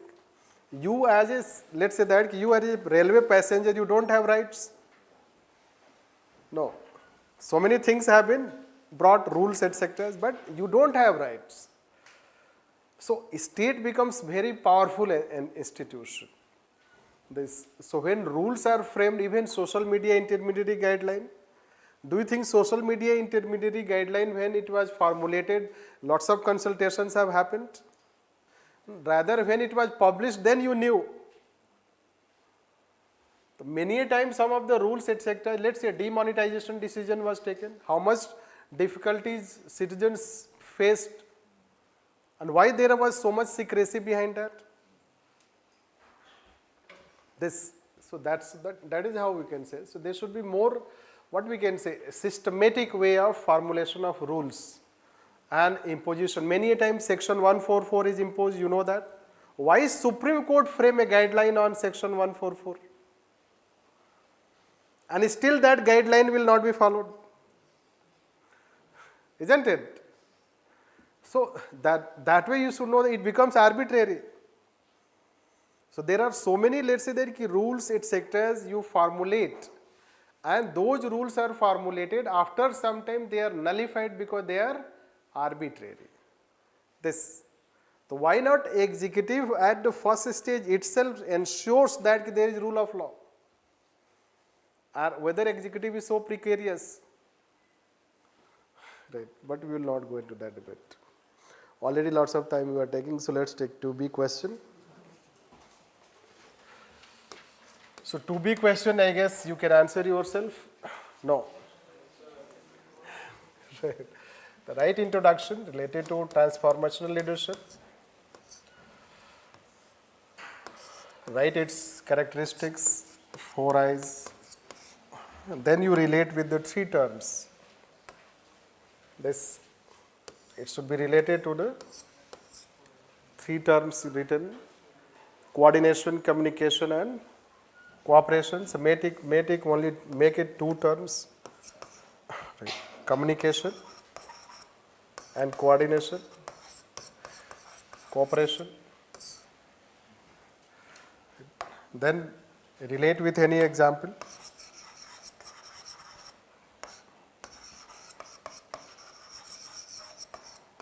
Relate any examples that. So, since question is talking about explain, so no need to take pain, isn't it? Right. So why to criticize? Right? It is explained, so simply explain it. Right? Basically, let's say that since it is entrepreneurial quality, it's idealized, you'll find that idealized consideration, intellectual stimulation, the individualized consideration. So if it has those characteristics, it means that the leader is transformational. When leader is transformational, so merely leader being transformational will not bring transformation. Right. Rather, leader will have to convert his transformational leader characteristics among followers also.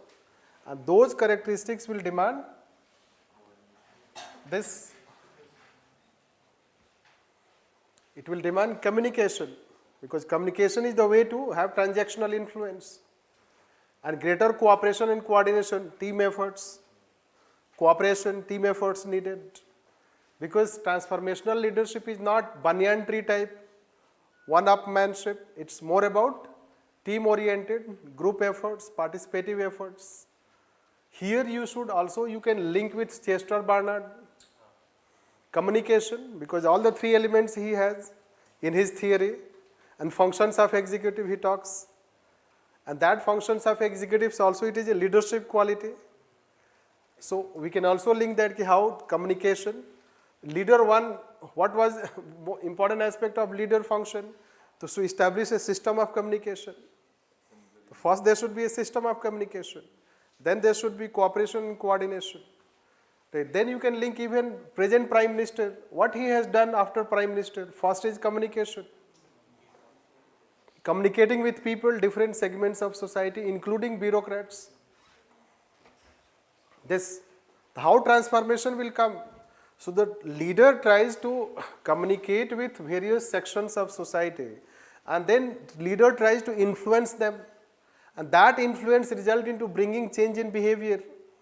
And we can see that how India's, let's say that performance in some of the areas you will find that where traditionally we were considered weak or we were considered ineffective, how we have started making change. One is called National Innovation Index. How it has improved. If you want, means at least one applied, let's say we want to write here, or suppose you want to write any organizational example, corporate sector example, you can give transformational leader example, it can be Narayan Murthy, how influencing, so Narayan Murthy, J.R.D. Tata, that name you can write, so that way it should have been written. Means after writing here you have to spend your time. Basically you have to work on this part.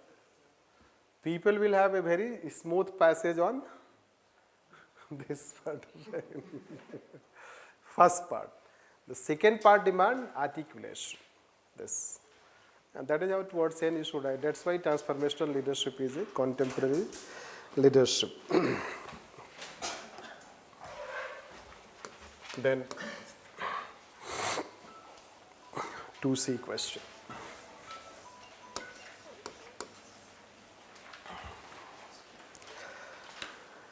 So human relation, any introduction can be written related to human relation. Any introduction?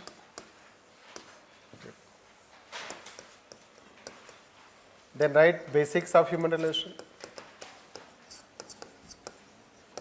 And then write about question. Basically, third paragraph starts with question. This you should know that. That is the structuring style. Now you have to write about the statement.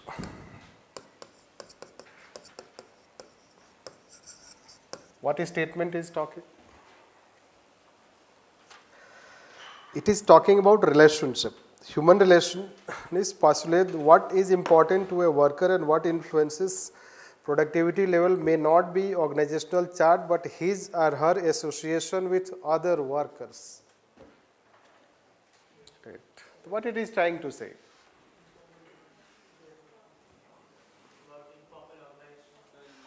Yes, informal organization, or you can say that the fourth experiment proved that workers had their own code of conduct and they did not follow the one best way of the management.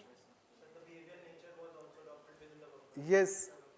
So basically then you have to write that specific way you can write, or either you link with informal organization, right? Social group, social man. Either social group, the girls behave as a social group. And when girls behave as a social group, that social group has a phenomenon, group phenomenon. And that influences their behavior rather than the formal aspect of the organization. And what was that for, let's say their behavior? Even if all the changes were withdrawn, but still they kept working. They kept working. Why they kept working? Group dynamics. This aspect. That is what we have to link. That is the key factor in this question. If a candidate is able to link with the experiments, anyone, whether it is a mass interview, also there was social influence, or let's say that any bank relay experiment, there also they kept working. Social group, that is how Mayo found how their attitude had undergone change. Or the last experiment also proved that they had 4 code of conduct, their own code of conduct. So since workers had their own code of conduct, it means they had informal code of conduct, means they were influenced by themselves rather than necessarily being influenced by the managerial charts. That is what we have to write about the statement. And then you can write, therefore on the basis of that, that's why human relation theory heralded a new era, isn't it? Those all blah blah things, right? With some, let's say that defining characteristics of human relation, informal organization, social man concept, the individual motivation, morale, communication, these things play more important role than economic man. Then you should write some basic here findings, the findings of the experiment. This after that, then you have to write that relevance. You have to write relevance. Is it more relevant today? This is what question is talking. So we will not directly write today. First we write yesterday, then today. Right. To establish a link, isn't it? इसलिए कि today में थोड़ा कमी भी है तो yesterday है. Balancing act, right? So yesterday you know better means you know its relevance. Human relation theory resulted into a shift, a paradigm shift in organization theory. So far the focus was only on physical aspect of organization, but now focus started on behavioral aspect of organization. Hence it gave rise to behavioral theory, human resource management, human resource development, organization behavior, neo-human relationist. And that is how public administration started incorporating behavioral dynamics, that in public administration, even in personnel are considered as human resource, human capital rather than physical entity. Then today it is also relevant. So you have lots of examples to write today. Right. Attrition, mass resignation, Winston protest. Right. So you can write, and all these things are act of exploitation. You can find how in organization still there is act of exploitation. There is less social phenomenon, less emphasis on informal organization, less emphasis on communication, outlet, participation. Still there is more focus on formal aspect of organization. In fact, human remains a complex entity, means human is an organism, and that human is a complex entity, and organizations will have to still understand the behavior of human and incorporate fully the characteristics of human and behavioral theories, and that's why it still remains relevant. So that is what you have to write. Until the end, we can just also say that it is relevant but not necessary, not sufficient in fact, because ultimately for the volatility and combination, in fact, structural aspects should also be taken into consideration. Yes, that can be taken. Means we can, if you want to mention a bit of a structural aspect, so that can be written. But since question itself we have talked in the first part, it is not managerial chart. The managerial chart means it heralded a new beginning. So it is in continuity. Still in conclusion, yes, we can balance also by writing that although it rejects the idea of managerial chart means formal organization, but formal organization is also relevant. At the same time, organizations are more inclined towards incorporation of behavioral aspects. And sir, when we talk about humanitarianist the presence and why the association of workers is necessary, can we also write a little bit line about Mary Baku College also, because No. She is a transition further between classical to HRT. She comes between classical and HRT. And this is focus on workers. And it is mentioned. The question itself mentioned. Human relationist. So now you will say कि Mayo के बाद और कौन है human relationist? There were 3 other persons. Right. So that Roethlisberger, Dixon, and George Pennock.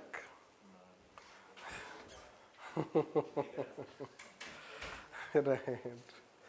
Anyhow, let's take. We have to do lots of things. Is a counter argument necessary? Like, वो नहीं होना चाहिए. क्या? Relevance. Like counter argument about the relevance. Is it necessary to have a counter argument in the No. When the question is asking, is it relevant? So you have to write affirmative. You don't have to write other side. Sir, there is no doubt that it is relevant in the present context, but is it more relevant in the present context than in the past? We have to prove that. It is more relevant. It is more relevant because you know that how the organizations are facing challenges. Right. Second, that if you want to write, even if you write relevance, it will suffice. No need to give this emphasis. Even if you want to give, so basically it is more relevant simply because you will find that organizations during that time its relevance was not realized. Its relevance has been realized now. Like you have seen technological, now unnecessarily it will result into extra addition in, let's say that. But let's say that society has experienced everything till today. But the most important aspect which we are not able to change is called attitude and behavior. Technology is also changed. Right. We have brought other reforms, but behavior is not changing. It means changing behavior is most difficult and challenging. That's why it becomes more relevant. 3A.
So basic introduction, right? Zone of indifference also, right? Now, a good candidate will also write about the 4 factors, the 4 conditions which result into acceptance of authority. 4 or 5? 4. So, intelligibility, compatibility, consistency and feasibility. Those conditions should also be written. And this acceptance of authority, you have to link with what it is talking about.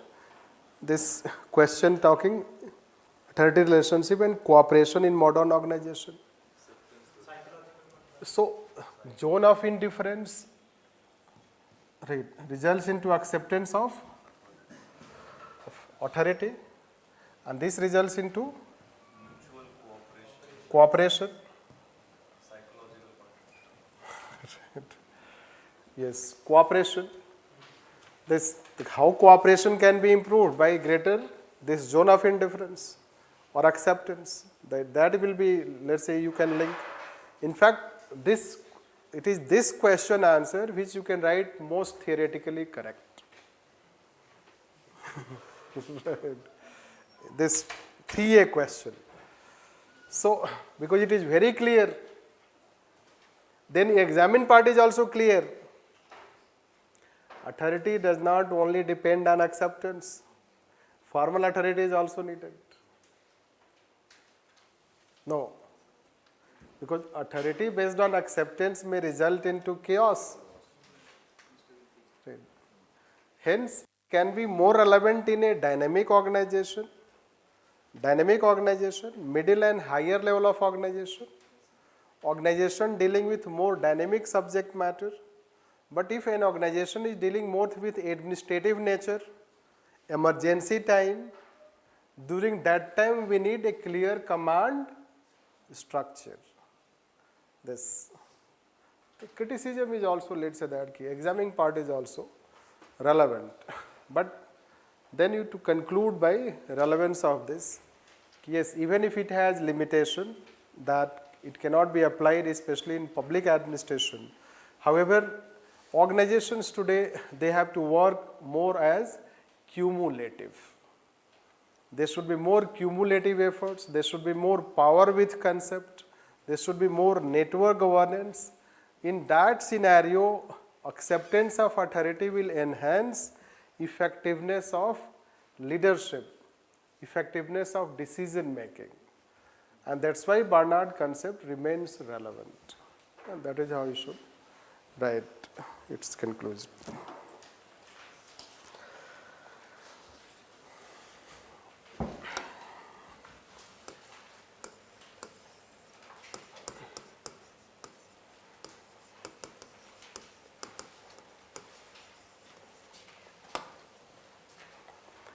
Then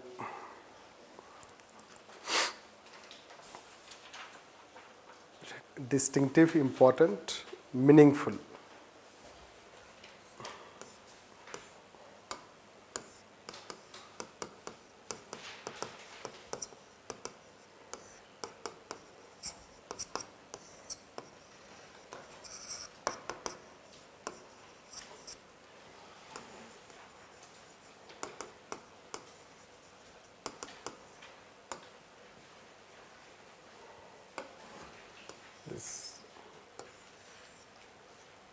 Because of this, it becomes a bit difficult. How you will write it?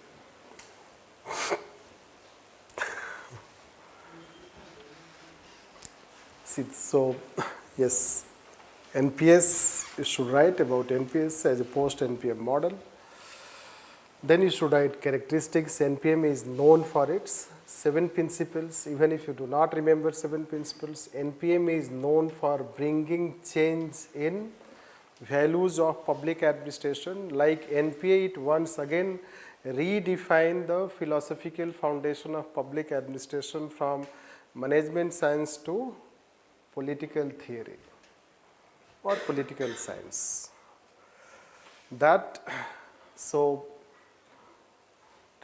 Public administration role should not be to steer rather than to serve.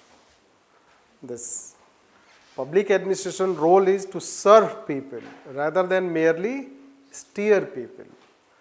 The steering is more about, let's keep facilitating. But people do not need facilitating many a time. People need service. People need empowerment, not merely facilitation. This. So let's say that COVID time, COVID vaccination, you cannot have facilitation role. You cannot, let's say that tell people to go, vaccine is available in hospital, this is the transportation you can go. Right. Rather you have to own the responsibility, ownership. The state has to own the responsibility. This is what we can say. So, yes, means this you have to explain, then you have to tell how it is distinctive, important and meaningful. It is distinctive because it is different from even traditional public administration, new public administration and new public management. How? I will tell shortly. Important because we have realized after NPM that how public values are important. Right. How market has its own limitations. This, and then meaningful because it makes society better. Right. It aims at making society better. That's public service motive. This, how it is distinctive. So it is democratic in nature. It imbibes democratic principles. And not only, let's say, democratic principle like the way NPA talks. Right. New public service also incorporates tools of new public management. It does not, let's say, that he completely reject. Right. Redefine the role of new public management. Yes. NPS. Basically it tries to, NPM was trying to philosophize itself that it is end in itself. Right. Seeing the state as business perspective and doing business, performance, they have become very important. Still you can know that. Today performance is given more preference, growth is given more preference. This will find growth, development, but these things should work as means. The ultimate aspect of society should be whether society is by the end of the day, it is better, satisfied or not, rather than whether society has gone to Mars. Right. By end of the day, it is about satisfaction. It is about values. That's why it says that value people, not productivity, and value citizenship, not entrepreneurship. So that's why it carries distinctive characteristics. In fact, new public service is considered as the most coherent model in contemporary times for 21st century, formulated by Denhart and Denhart. That is what towards end you have to write. And that's what, then you can give some examples how today there is greater emphasis on not only, let's say, productivity, but also about satisfaction. How we can relate सबका साथ, सबका विकास. पहले इतना आया था. Right. The government brought सबका साथ and सबका. You can write in 3 stages ना, तब तो पता चलेगा कि हाँ NPS आ रहा है. तो सबका साथ सबका विकास, growth model. Then सबका विश्वास, right? This, and सबका प्रयास. This, the trust and democratization efforts of all. That can be considered NPS.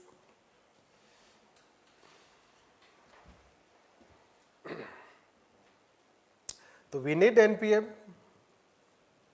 but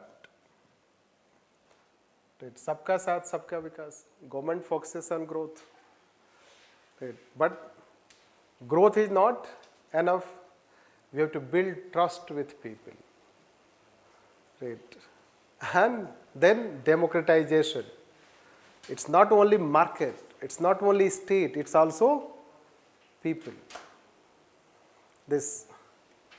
So that's what, let's say, NPS will emphasize, that a collaborative, democratic efforts, right, to achieve efficiency as well as, right, propagate the traditional values of democracy or society, where citizens and collective goods would be created. Means we will create public good rather than only good for one and two individuals. So it demands a bit of, let's say, that articulation when you write your answers. Let's take 3C.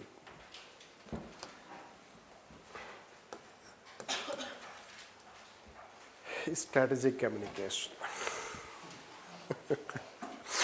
So we will tell that you should start with communication.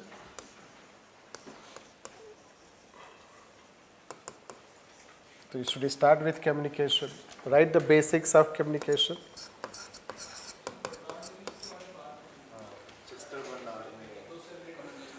Yes. Yes, that is one. That is the only trick available. Strategic leadership पे आता है, strategic Right, yes. Means people, if they had, that is called application of mind. So there is strategic decision making and strategic decision making, and he also talks on communication. That's why I told that towards end you can manipulate. So you made us write that the strategic communication in the dictation of just a one. Communication without the strategic communication. So basics you can write of communication, Shannon and Weber model, that we write. No, that can be written. Write a bit of significance.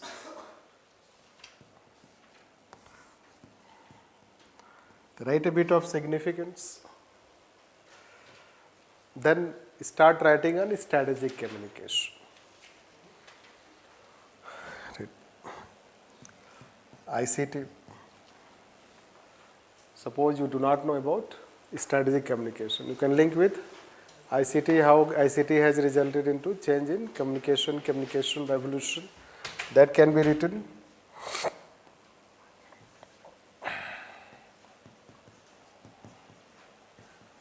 This. So significance, this can be written. Then you can link with Chester, Barnard.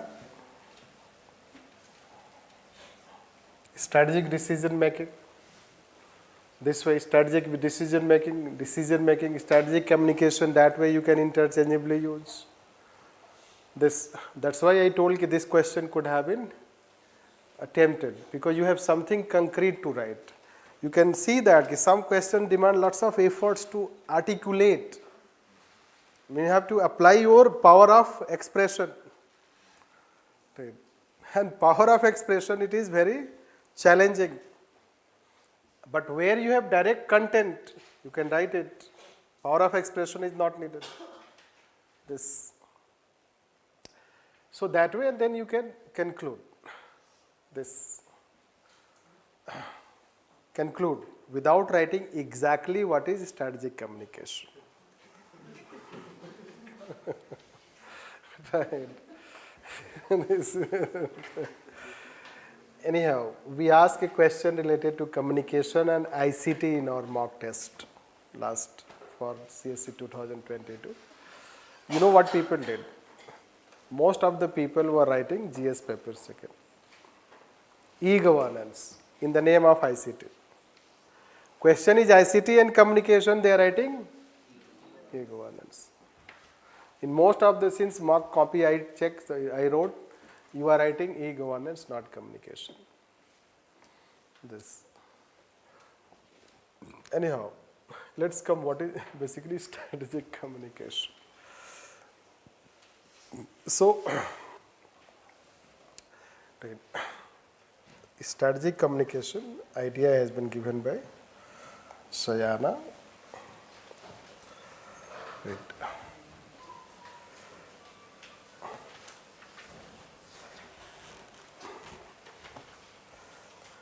say, and now I'm fitting this.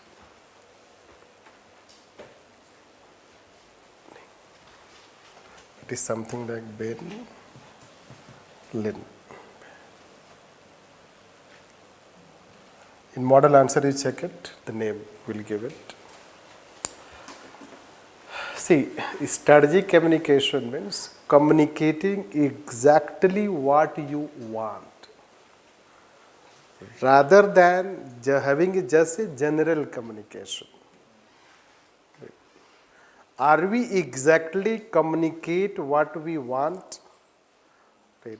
Are we exactly communicating what matters most? Right. That is called master plan and agenda in organizational language. The strategic communication means the organization should communicate its agenda and master plan. Right. It is about pushing and delivering, the term they use in strategic planning. This. So, strategic. What it is strategic? So, we told in some of the things we were telling that this is important, people will miss it. Right. So, that is strategic.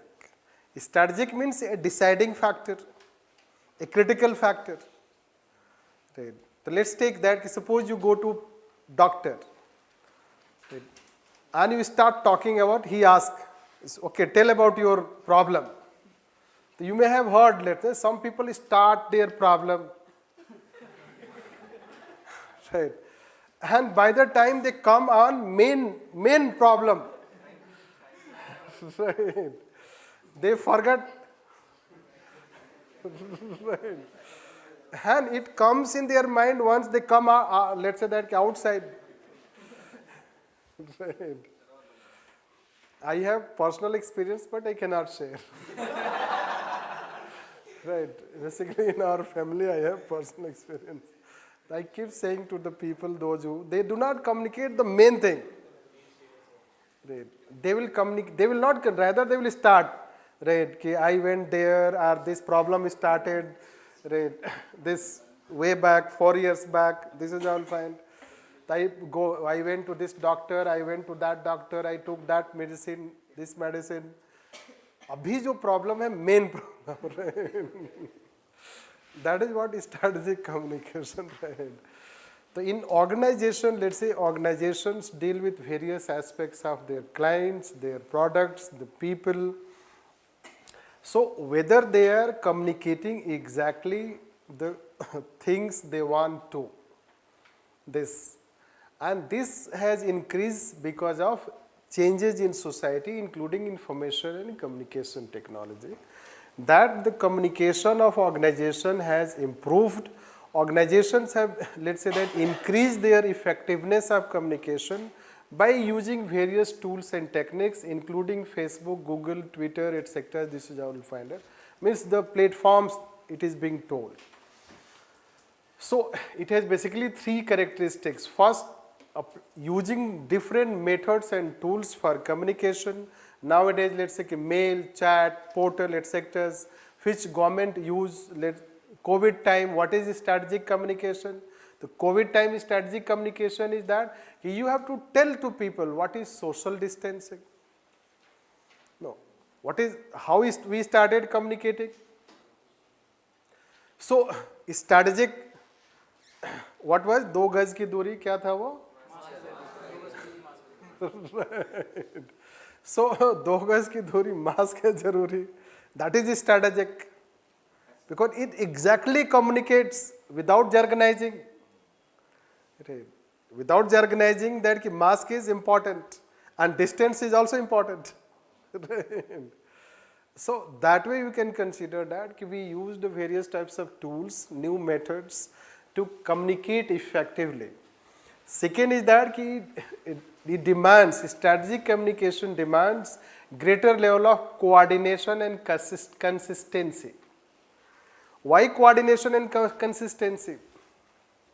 Because there are different tools, and if a different tools communication is not consistent, people will easily identify it.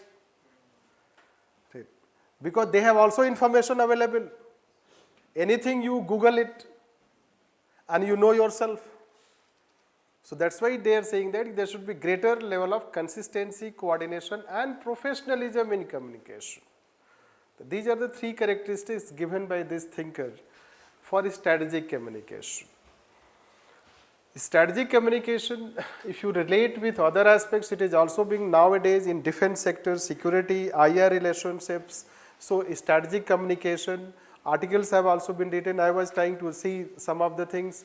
One, let's say, defense officer has written that the government of India also should create a strategic communication authority. Can you say that strategic communication means right time, right place, by quoting very powerful, as she said that grievance redressal at the right time, right place. No, Mary Parker Foley does not talk of communication, so we should not refer it. The right time, right place communication should be grievance redressal, dispute and resolution. Not aware. Sir, learning from our past experiences of miscommunication, we have created the post of Chief of Defence Staff. No, that is not the point. It is not about grievance redressal. Can be referred, but Mary Parker Follett is not an important contributor for communication.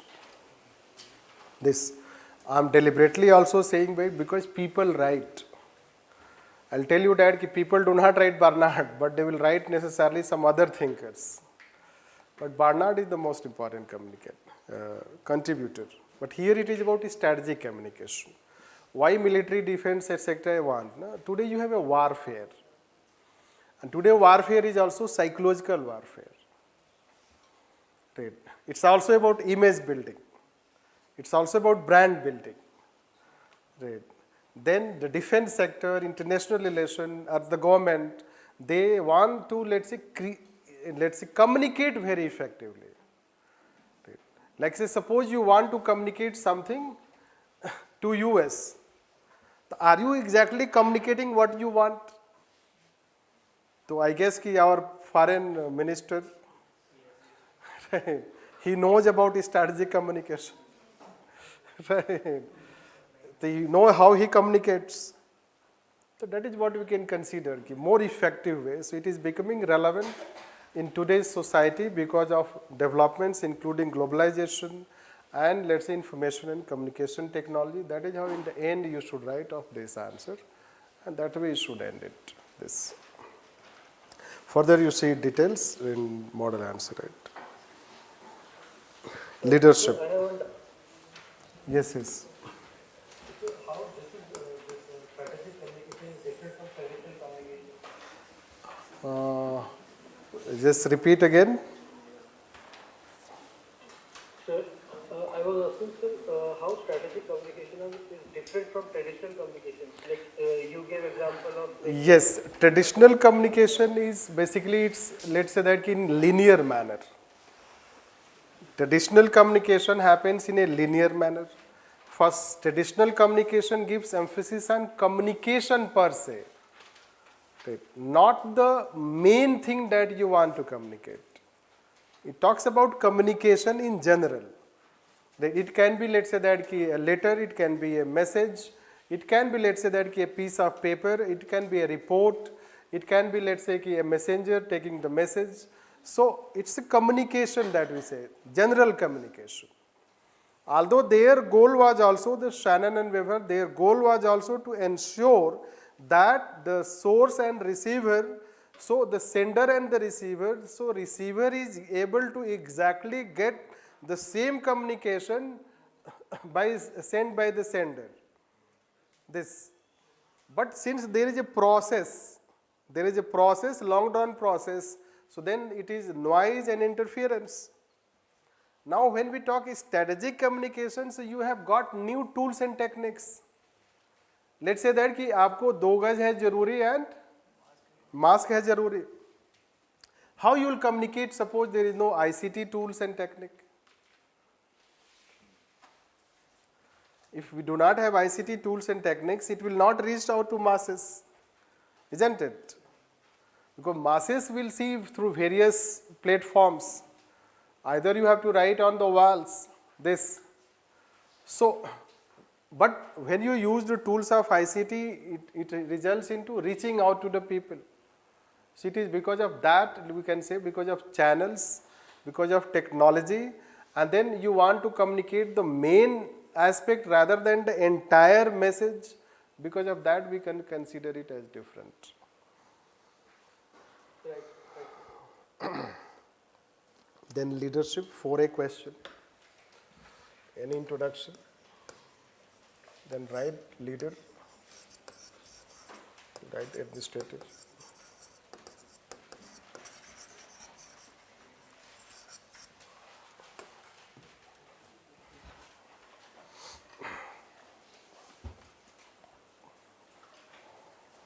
You write the features that we write, basically equating administratorship with managership.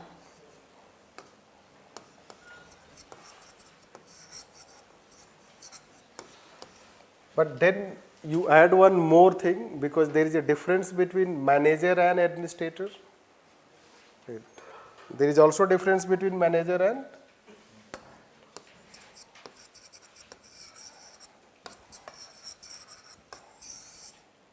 this. He will face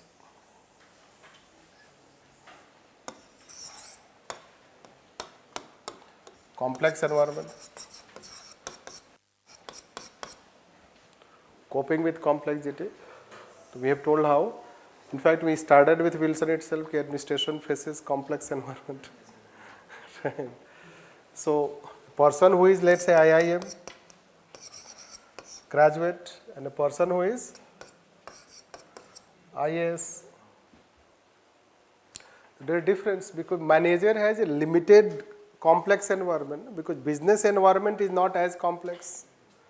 But administrative environment is more complex. The ecology you can find. So basically it will have to deal with the complexity. This varieties of clients you have, rich, poor, educated, uneducated, backward, all sort of people, and administration has to address their problems. But a manager may, let's say, cater to only homogeneous type of client. I guess that should have been written. We should also write on this aspect to show a bit of administratorship orientation, and then in this context discuss the contextuality of leadership and administration for the success of organization. Contextuality is that then you have to see, contextuality means you have to take example how a leader is successful in corporate organization, how administrator is successful in a complex environment. So basically you have to further build on this. So let's say a leader in corporate sector, he can become successful because his performance can be assessed as environment is less complex. This, and then in this, if the leader has whatever the styles we can say, be it transactional style, transformational style, so leader can easily influence the followers or subordinates because it has defined subordinates and followers. But then we can give an example of administrator, how administrator, let's say that a district magistrate, the district magistrate faces diverse type of people. So the administrative leadership will get success only when the administrator is able to deal these varieties of people, and hence the administrator needs different type of quality. The quality will also include not only transformational, transactional, but also command and control, ability to command, ability to control, let's say your subordinates, ability to ensure that your orders are executed. So administrative leadership, success in organization will demand different traits, and leadership quality in corporate sector will have different traits. Although in general both are considered as entrepreneur, means it is difficult to demarcate a line between leader and administrator, But a leader has to function in a more confined environment, and the objective is also more tangible. An administrator has to function in a complex environment, and objective is intangible. Because objectives are more subjective. For administrators, it's about service orientation, it's about satisfaction, ease of living. An administrator has to bring ease of living. Or we were talking there just in one question, ki how administrator, means in one question we were talking about that subjectivity aspect. So, since administration faces different environment, that is how their, let's say, success will depend on the context. That whether they are able to effectively tackle their situations. Like we can give some examples of good administrators, how some administrators are IAS or civil servants. You can give examples of some, let's say, some young officers you can give, how they have shown their leadership, and that leadership is more on the basis of service motive. And in corporate sector also you can give some examples this way. And that is how, let's say, that you can write about this.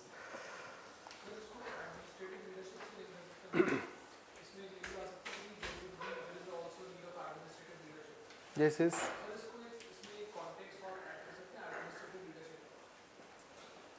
Administrative leadership, like,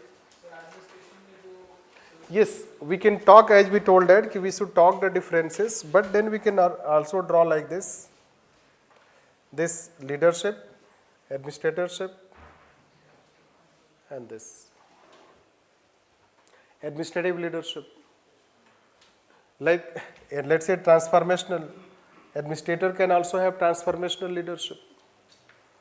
Transformation, let's say several, let's say you can talk Operation Sulaimani, hunger-free district, or you can talk about Jitendra Kumar Soni story that we are talking in Rajasthan Nagar district, how that district has been, means all schools have now power supply that, or let's say you can talk about that model.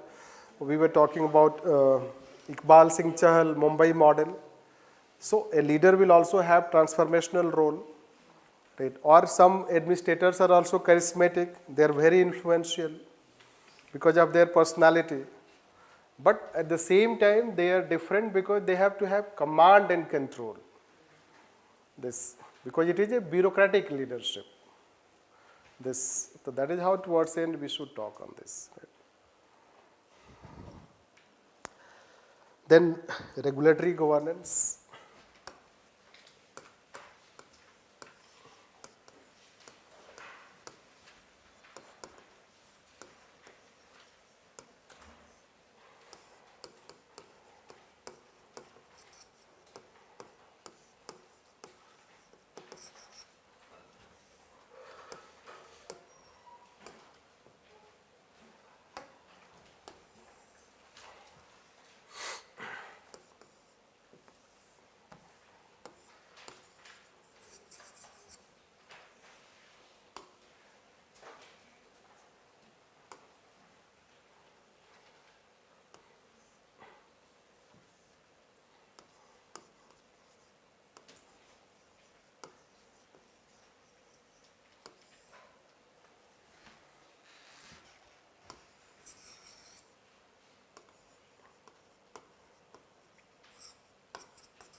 basically these are some overview that how you should have written. Since it is related to regulatory governance, so you can simply start with 90s onwards, ki how regulation has become, means state 90s onwards has came to be characterized by a regulatory state. This, and that is how 90s onwards, due to globalization, governance paradigm, marketization, the state is doing away with its welfare role, its business role, and it is focusing more and more on regulatory role. And in that regulation, a network of relationship has been created. Means now the regulation has got a process role. It has become more as a process. It has become more as a phenomenon rather than just an activity. And hence it has given rise to call regulatory governance, because governance is a process. So regulation also has become a process, a phenomenon, and that is led by, let's say, that it demands. So this regulatory governance led by institutions, it has broadly three aspects: institutions, policies, rules, and stakeholders. And those can be, this is how some of the names we have written to give in terms of India. It's like IBC, GST, and social media intermediary rules 2021, that regulation that we have, Companies Act 2013 that we have. These are the new, let's say, that key rules or regulations are there. Basically, if you talk present regulatory environment in our country, so they have prominently shaped our present regulatory environment. This, and these things are, let's say, that this impact, we can say that it's the demand and hopes. On that we have to focus. What are demands and hopes? The demands and hopes are that this regulatory governance, end result of regulation is quality of product and service. If you remember what we said. How we identify that a state has better regulation? So we identify on the basis of whether the state has good product and service. This. So hopes and demands are also linked to that. What people want? Better quality of service, product, cost effectiveness, hassle-free life, this seamless service, that is how we say. Ease of living, we can say. So that way you should link. Let's say transportation, ease of doing business. The ease of doing business, transportation, or education. So you can link with these things while writing hopes and demands of people. And these things are aimed at creating, let's say, that these changes will create competitiveness, institutional pluralism, competitiveness, let's say simple but adequate rules and regulations, less regulation but effective regulation. So basically you have to construct your answer. Construct means content is not defined. It depends on how you write and link this, and that is how you should have write on this aspect. Then let me finish. Then thereafter you should write it that even if regulatory governance is there, after writing this, then you should further write it how there is scope for improvement in regulatory governance. How regulation, and there when you should write scope for improvement. So when you should write for scope for improvement, so here you have the opportunity to write a bit of evolutionary aspect. How we had welfare state, then regulatory state, and then re-regulation. So today there is greater focus on re-regulation. Re-regulation, whole of the government approach in regulation. And that way you should try to end. Yes.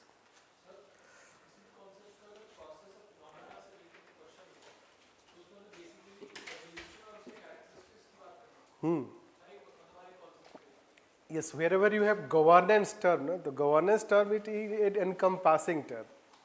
Then you have to focus on means that components, institutional aspect, legal aspect, stakeholders. That is how it will give rise to a process. Sir, whenever process and phenomena word is used in phenomena, it is more impactful. Phenomena it is? More impactful, forceful. Yes, it is a process. Yes, it is virtual process. We can feel it, but we cannot see it. There is a process, that is how. So any phenomenon, let's say globalization is a phenomenon. Can we see that? So governance is a phenomenon, but can we see that? Difficult to see that. It becomes, that is how the process results. Process itself gives rise to phenomenon. Then social audit, people will answer let's say, I will not answer this much. Force is anything related to social audit, you write. Then basics. Its basics should be written. Then you write that how social audit is not only for money, it is for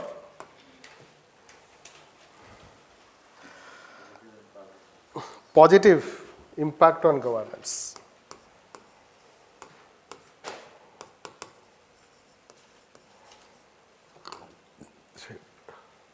So it is not only for money. It is not only for money because its aim is not quantitative, since quantitative. It is not output oriented, rather it is outcome, impact. That is how it is different from, that is how social audit is different from CAG audit, statutory audit.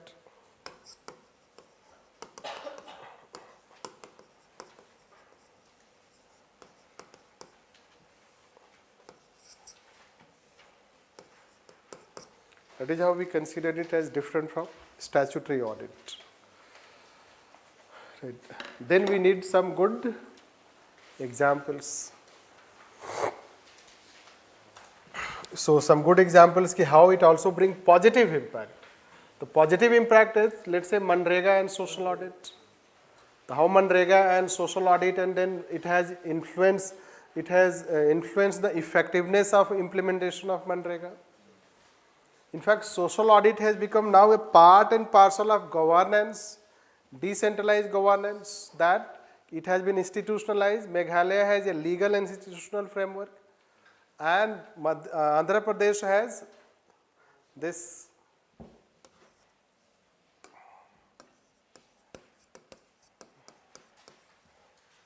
Society for Social Audit, Accountability and Transparency. And then there is a hand-holding approach by CAG and social audit. Therefore, social audit has become itself a phenomenon. It is not quantitative. That's why CAG is supposed to have a hand-holding approach with social audit, and it should also bring change in its own auditing objective, that it should become more outcome-oriented rather than only performance-oriented, output-oriented. So it was a simple question. Basically, suppose when people know, they have enough facts also, model answer, etc., isn't it? Comment, yes? No need to write negative. It creates positive impact. Yes, it creates positive impact. Now, if you want to write the other side, you can say, however, even if it creates positive impact, but we have to focus more on its effectiveness. Right. Effectiveness and actionable accountability.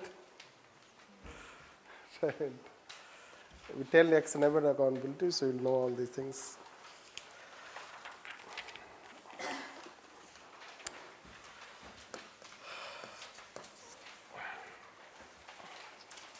See, fifth A question, it is array of role and functions. New functions, array of new functions are related to change-oriented, goal-oriented, action-oriented. You can talk RIGS model, development of administration, administration of development. So administration gets multiple role in terms of temporal dimension, spatial dimension, and ecological dimension. That is how you can write as many characteristics as the space allows. So that is about answer, simple question you have to write. You can write about development administration, write its emergence, write its characteristics, then you say how it brings change in the role of administration, traditional role of administration was to maintain stability and order. Development administration is supposed to bring administration of development and development of administration. It is about social engineering. And then you can write one or two thinkers' characteristics of development administration, what development administration is, and that is how you should conclude. Then 5B question, policy evaluation and governance. Sound governance, public governance. How there is a link, this is what you have to do. So, policy evaluation contributes fundamentally to sound public governance. Simply you can write first on, start with public policy. Public policy is characterized by policy making, implementation, monitoring and evaluation. This way. Then public policy, then it should aims at enhancing policy effectiveness, especially implementation. That then you can say that the policy assessment and sound public governance, they can have very strong link, because policy evaluation will result into knowing the flaws of not only policy but also administration. When there is a policy evaluation, let's say policy evaluation of Manrega. So when policy Manrega is evaluated, so it is not Manrega which is only evaluated. We also evaluate whether the administration is also having any problem. Right. This.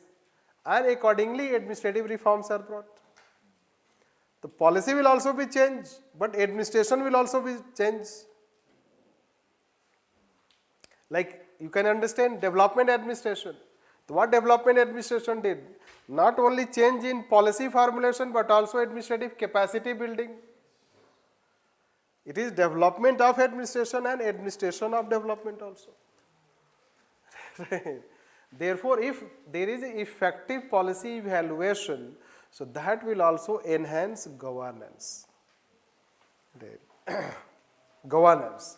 There is a link, reciprocal relation between them. And we can give example also. Regulatory impact assessment has not taken place. There is regulation, but there is lack of evaluation. And when there is lack of evaluation, so regulation also suffers. That's why the Damodaran committee recommends there should be regulatory impact assessment. Basically, this question is demanding to link by some good examples. The both terms, that is what we have to write. This, then it is saying discuss. Discuss means towards end we have to write a bit of criticism also. You have to write, yes, policy evaluation can be one such basis for sound governance. There are other determinant factors which also contribute to sound governance, including the ecology of administration. This, and that way you should conclude.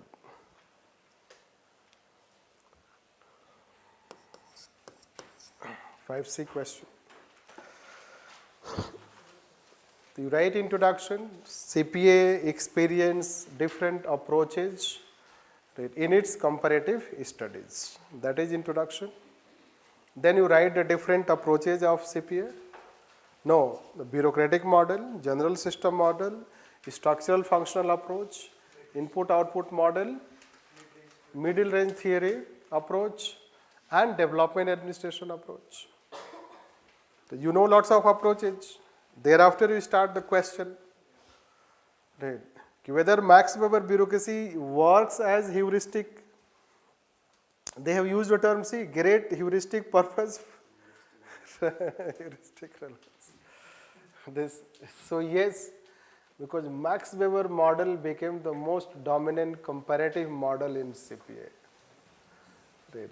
This bureaucratic approach was most dominant. Why? Because it is easy to compare structure and behavior, bureaucratic structure and behavior, and give some of the studies. Ralph Brabante, Monroe, Berger, their studies, they studied, that can be given. And yes, accept that yes, it has heuristic relevance. This field of company, do you agree with the statement? Yes, don't write yes, but this is how you have to, let's tell that. Since it became a dominant approach in comparative public administration because of its characteristics and its appeal factor. Right. Ideal aspect is a heuristic aspect. Even Max Weber also told that the relevance of bureaucracy lies in its heuristic aspect. So, since diffracted society was considered as an ideal society, and then all other society not conforming to diffracted society as prismatic society. And even Riggs also says his ideal models have heuristic relevance. Right. So yes, it can be agreed that his model was dominant and heuristic relevance it has. No need to go in negative, that is how it should be written. Fifth D question. कुछ भी लिख सकते हैं answer. अभी तक तो we were writing line and length was maintained.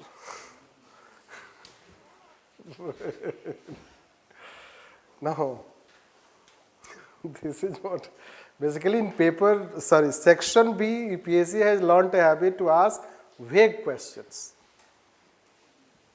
Now, अभी से ये पता चलता है ना कि कुछ भी क्वेश्चन बन सकता है. Anyhow, let's take standards. I guess it is not a typing error, so I go by question. Standards are the foundation which do not replace regulation but complement them. What can be the standards? Right.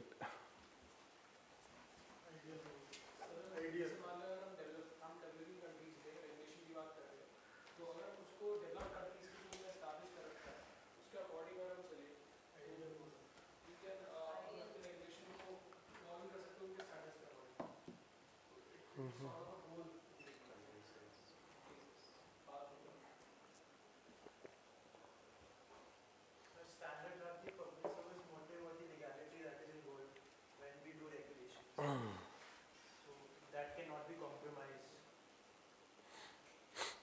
No. Standards are informal rules which are set up by within the organization to perform its objectives, whereas regulations are like something which is binding. Standards are the ideal conditions achieved by the previous institute. See, standards, what question is saying, try to see. No? Standards are foundation which do not replace regulation, right? Rather complement. Then they say comment. It means that standards are one thing, regulation is another thing. This we have to understand. So what are those standards? Basically we have to identify. Right? And then we have to see how they are complementing. So standards can be, it can be, let's say that organizational standard. Right? Let's say that ideals. Any state has its own ideals. Let's say Indian state, it has its own ideal. The ideal standards of the state, ideal standards of the government. The government has set a standard, minimum government and maximum governance. So it is one standard for governance. And now it cannot be considered as end in itself. Right. We have to have regulation to achieve. But when you, let's say, set standards, the standards themselves influence behavior. Standards themselves influence behavior. Means you do not need necessarily take any regulatory step. Standards, let's say the way government has set some regulatory standards. So yeah, it has set some objective standards. It can be minimum government, maximum governance. It can be ease of living. Right. This aspect. Then government has taken some regulatory steps. It has brought changes in regulation. It has brought IBC. It has brought GST. It has taken other steps. It has minimized laws and rules.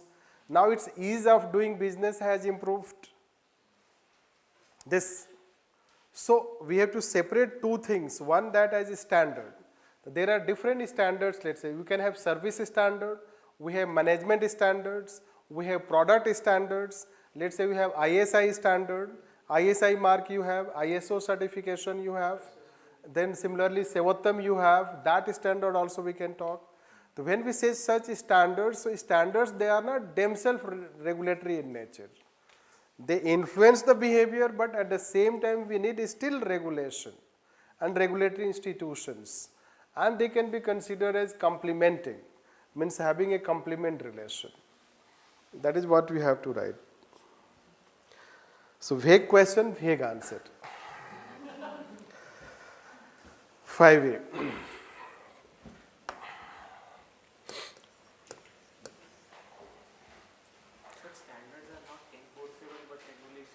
Yes, that can be also. Okay, standards may not be because they are ideal standards, so they may not be enforced, but yes, regulatory standards which are objective standards, that can be enforced.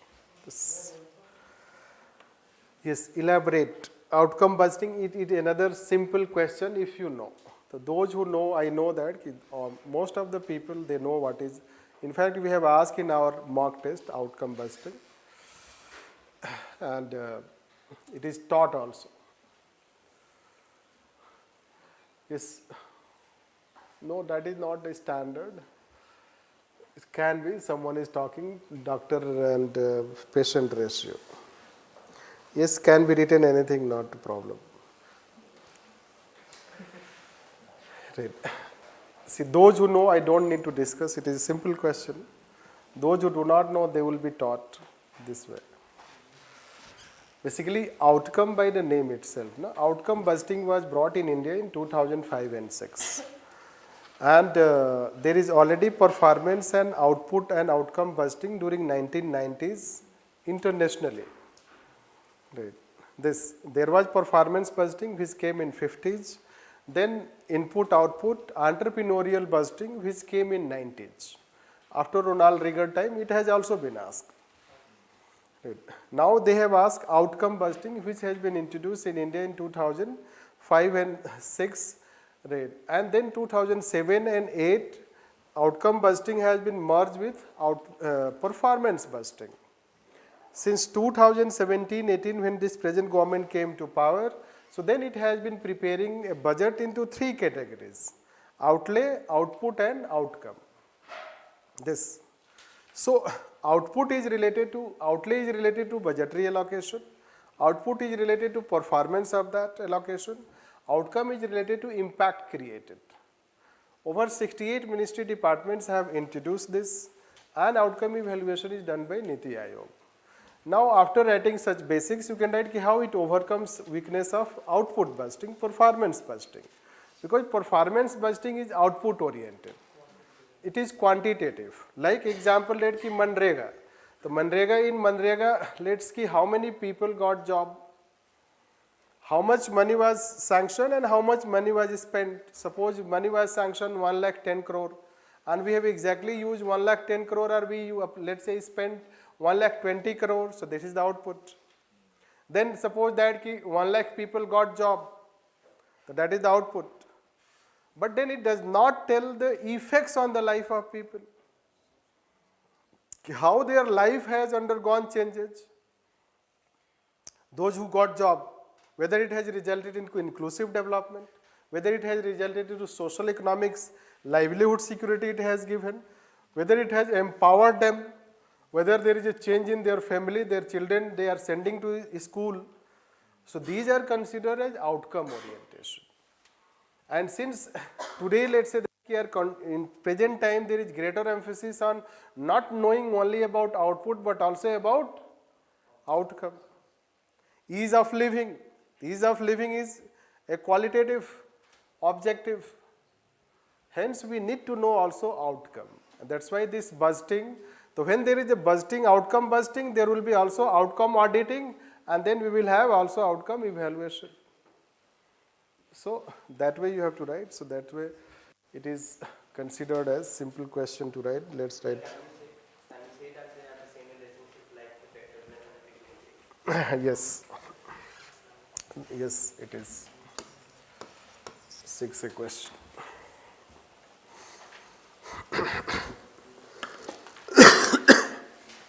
So already we have told it. You talk about rigs.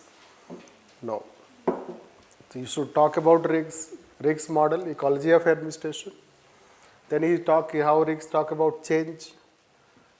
And in change he talks about differentiation, integration equals to diffraction, that is development.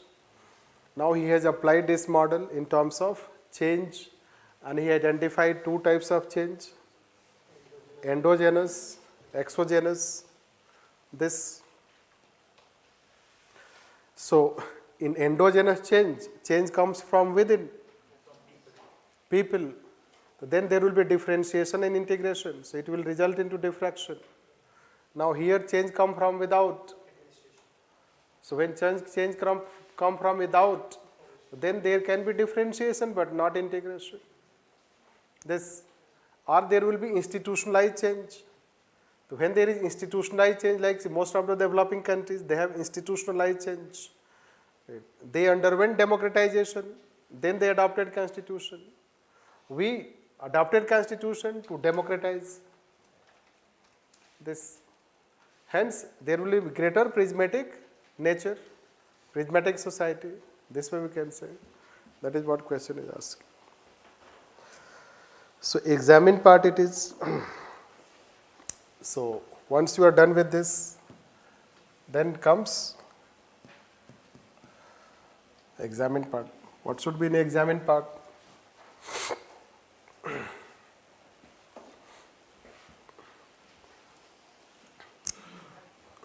So it is, let's say that, it is difficult to ensure that developing countries will have endogenous change. Means basically you have to criticize his concept. Right. The concept that this way what he is depicting is that diffracted societies are better than prismatic society. And when developing countries will have exogenous change, so they will always remain prismatic. Right. But prismatic is also nature found in diffracted society. Right. That's why he was criticized. That even a diffracted society also has prismatic nature. So then the hypothesis that if a society which has endogenous change, that is a Western society, will not be prismatic but it also has prismatic characteristics. And then a country, let's say developing countries which have exogenous change, they have prismatic but they also have diffracted characteristic. Like say UPSC, we have told that some of the institutions, balanced polity culture, neutral bureaucracy that we have. Right. Therefore, his model may not give broader view about change, or it may not be able to explain why a prismatic society also has characteristics of balance polity. At the same time, we cannot depict all developing countries in the same state of change. The way he considers, we cannot consider in the same state of change. Different developing countries, we compared also, let's say Pakistan, India and Philippines. So they have different nature of bureaucracy and political relationship. So that can be written a bit. However, in broad sense, in a generic sense, it is considered that a society should have endogenous change, which brings everlasting change, and exogenous change, which brings less effective change. You should agree in generic sense towards end. That is what it should be written. Then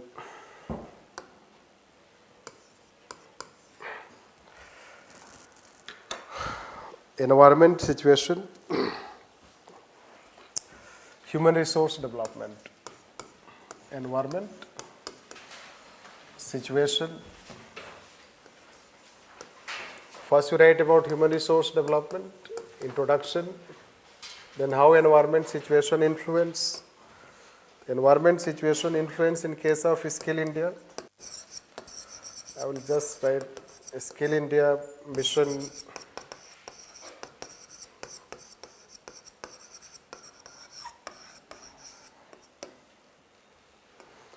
government has taken steps.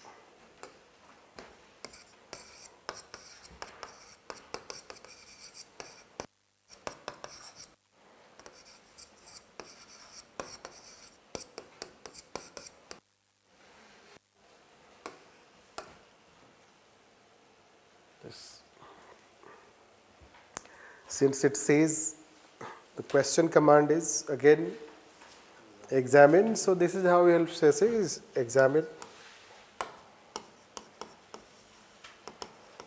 So human resource development is not only driven by situation. Can we say? We need also stability, order, right, bureaucratic attitude,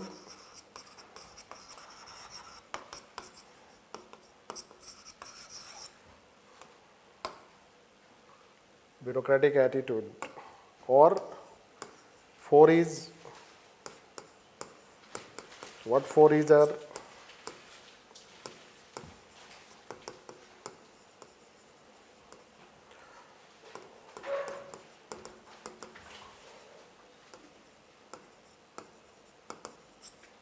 equity,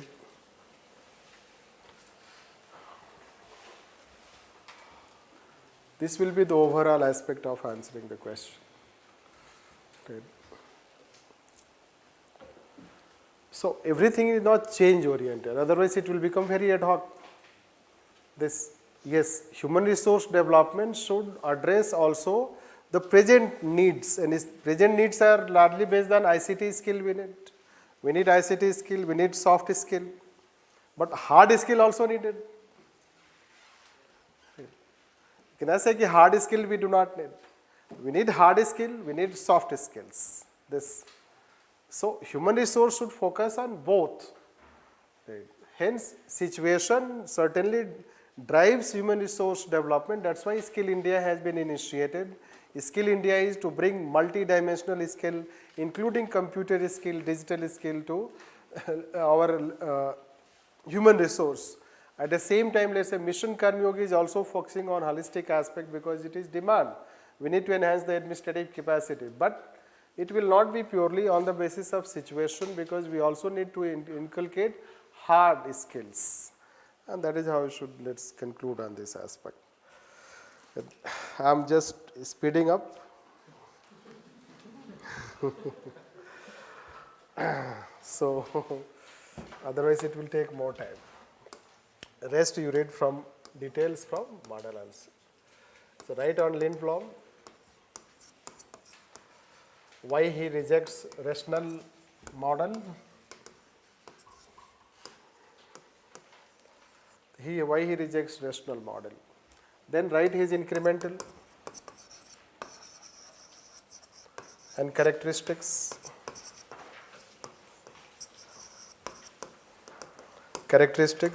No. So signs of muddling through disjointed incrementalism, that should be written. So why he rejected? Because it is very difficult to achieve complete rationality. The complete rationality is not possible. That is why he talks about incremental, because it gives descriptive analysis of policy making, and it has been found that policy making remains more incremental rather than radical. So this, after writing this, then how, let's say that it helps in policy failure, the second part.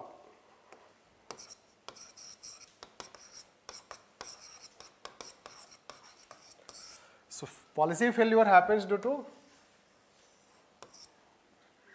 rational model, demonetization. That is how incrementalism will never bring failure of policy, although it will also never bring best of policy. So in incrementalism, failure will not happen because incremental change. This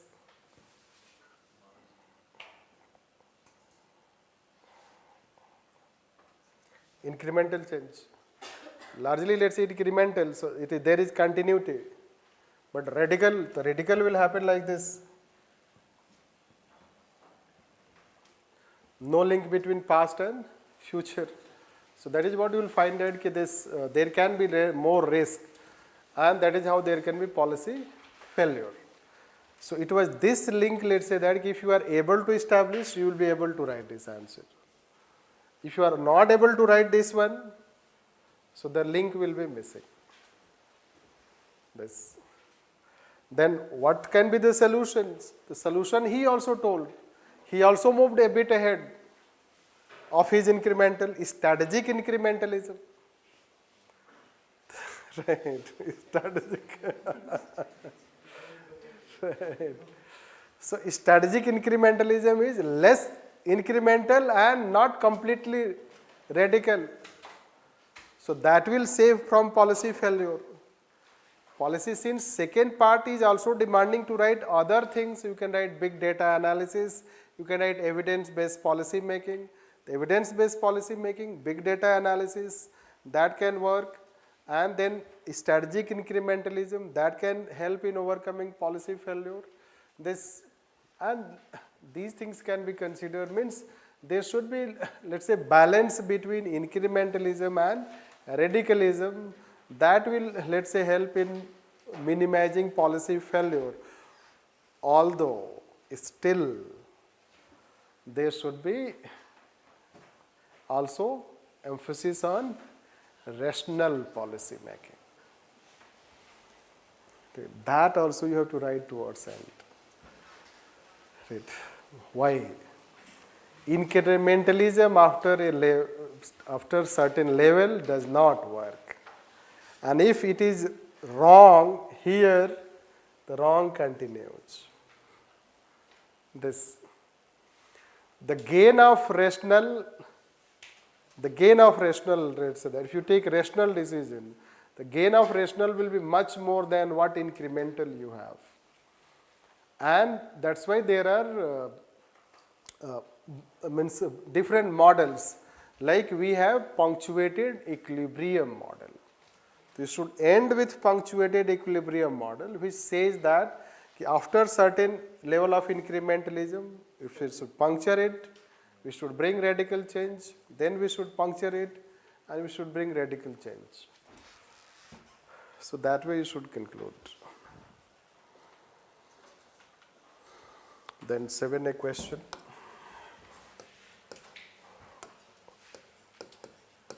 Washington Consensus, you write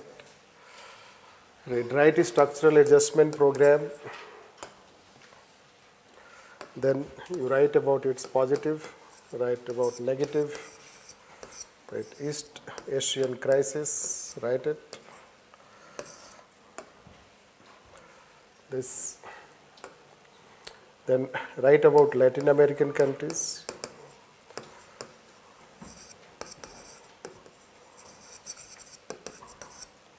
Write negatives of privatization in developing countries.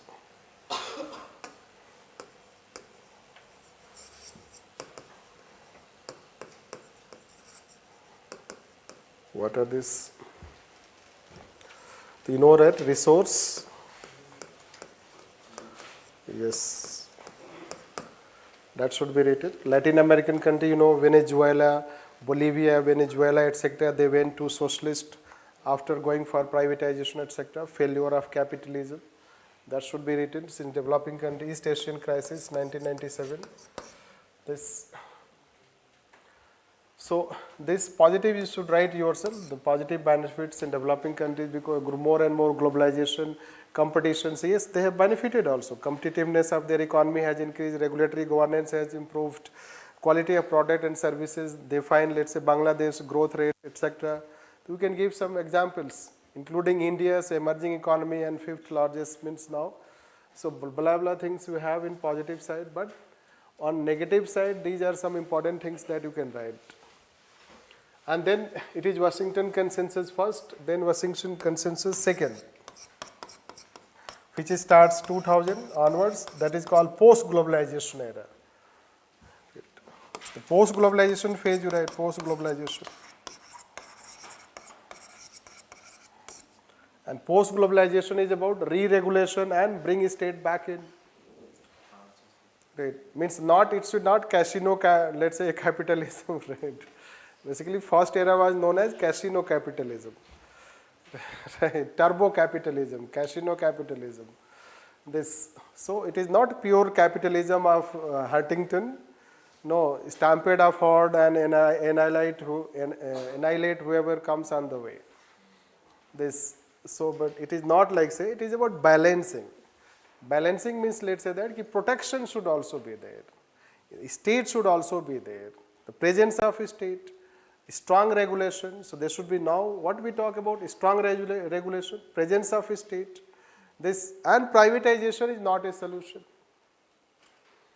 So privatization is not a solution for, let's say, ills of the state. Rather, state should also enhance its regulatory standards and efficiency. This, like we can see what 90s, what we gave emphasis is structural adjustment program. What is the policy of the government now in 2000? Let's say that it brought its policy in 2020. 2020 related to PSUs. It has identified a strategic sector and non-strategic sector. This, and that is how you'll find. So during 1990s, we focused purely on privatization. But now we do not go for completely privatization because we know the ills of the neoliberal philosophy. Hence, there is a more balancing act or inclusive neoliberal approach. That you can end by this conclusion. Washington Consensus, you know that, isn't it?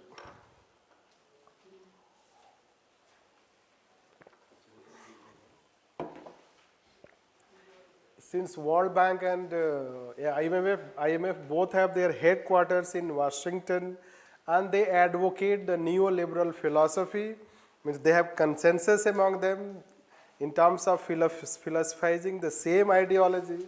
That is how we say Washington Consensus. Anyhow, the sound budgeting system, it is like same regulatory, the way we have written about regulatory aspect, same thing about budgetary system.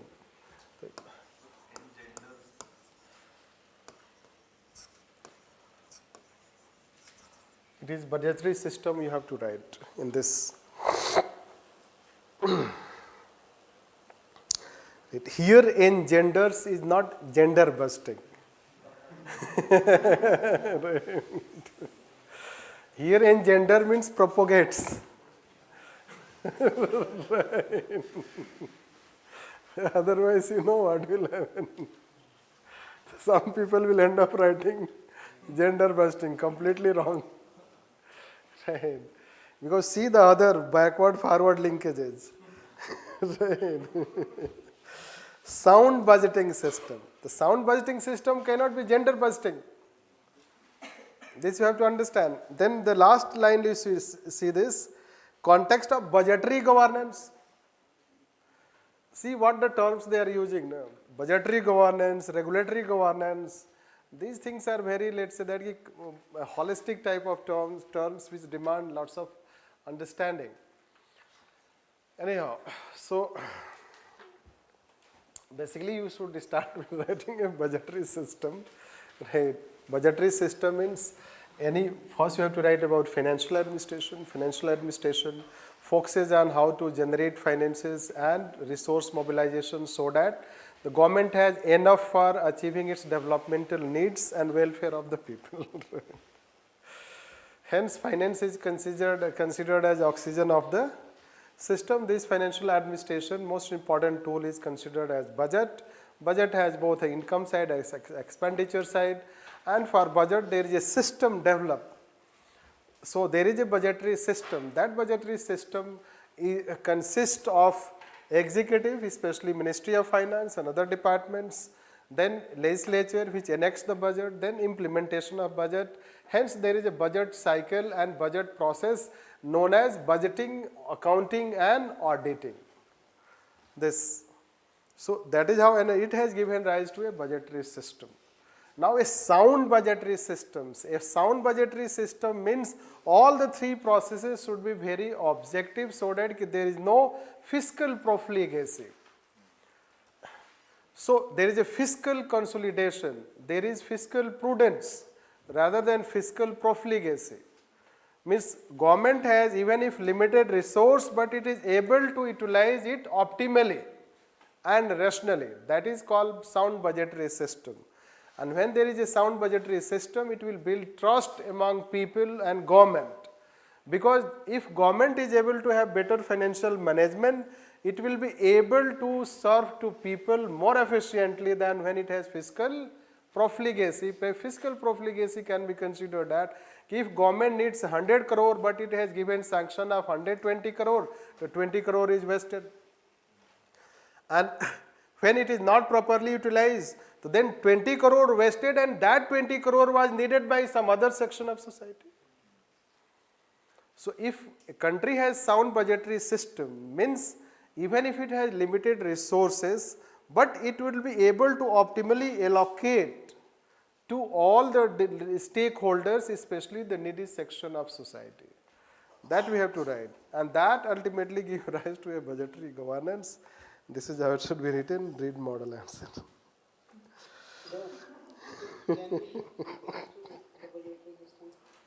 Yes. Yes. Can we link? Freebies, yes, it's a good reminder, right? So you can link, let's say that what are aspects of lack of sound budgetary management system. So yes, you know, those who have been taught, they know that. Those who are not, they will know. So one, let's say nowadays freebies going, so that you can give. Poor budgeting, budget estimates, you know that. Budget estimates agar sahi nahi hoga, so you know what will happen. Right, you can think about your family now. If all family members start demanding more than what they need, what will happen to parents' income?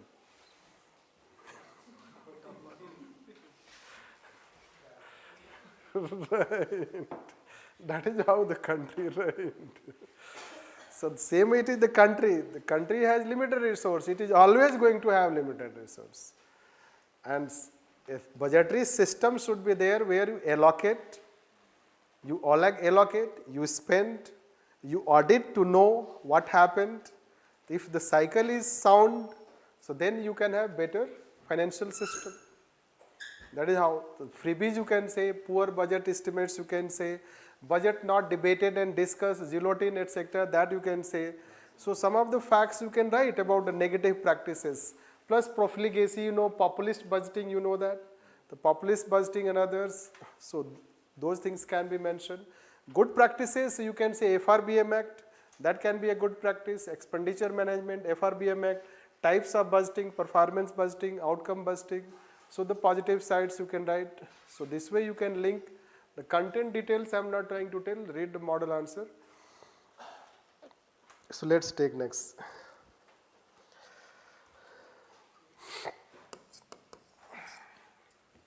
Seven C question. So first you should write on training. This introduced by training. Training is an important personal process which tries to enhance outlook, efficiency, motivation, morale of civil servants. There are various training techniques which are practiced. Write some techniques of training and then write about some countries. There is systematic training, it is a paper one, so you have to write about paper one type. So then write about countries, how training is given, significance, France, UK, India, right, country which have positions, they do not give emphasis much on training because they already have experience personnel, like say US. That then thereafter you link that training has been given, still training is given for human resource development because training as a personal process plays important role in human resource development. Hence it is given emphasis or significance in personal administration. However, since training is focused on enhancing performance, but merely training cannot enhance performance. Why merely training cannot enhance performance? Training and performance, it can enhance, but that is the workplace. So as we have told that, so you are efficient and you are posted here and you are not allowed to work. Trained incapacity, yes, good example. So you find that how there is trained incapacity or you are not allowed to work. Even if you are efficient but you are not allowed to work. Your performance is properly not evaluated. Even you are efficient but you are not promoted. Even if you are efficient but there is interference, you lack autonomy. Autonomy is not given. Lack of efficient objective performance appraisal. Promotion is not based on objective criteria. Frequent posting and transfers. So these things will result into trained incapacity. Means even if you are trained but still you have incapacity, you are not able to perform. Hence, training will benefit if we address this problem also. This. Therefore, both should be linked. That is how question is demanding. And that is how should write. Like towards end, let's say Mission Karma Yogi has been brought. So when Mission Karma Yogi has been brought, at the same time concomitant reforms should come within work culture. Work culture of the organization, performance appraisal should be more transparent as it has been criticized, and bureaucracy should get autonomy at work. So that is how I should link it. Critically analyze means not criticize. Critically analyze means to prove this with some critical facts, which we have not told, because already you know. Already you know trained incapacity 1. Second, let's say training. So what they have said, 75% they learn more from job rather than from training. First, third, frequent posting and transfers. Right.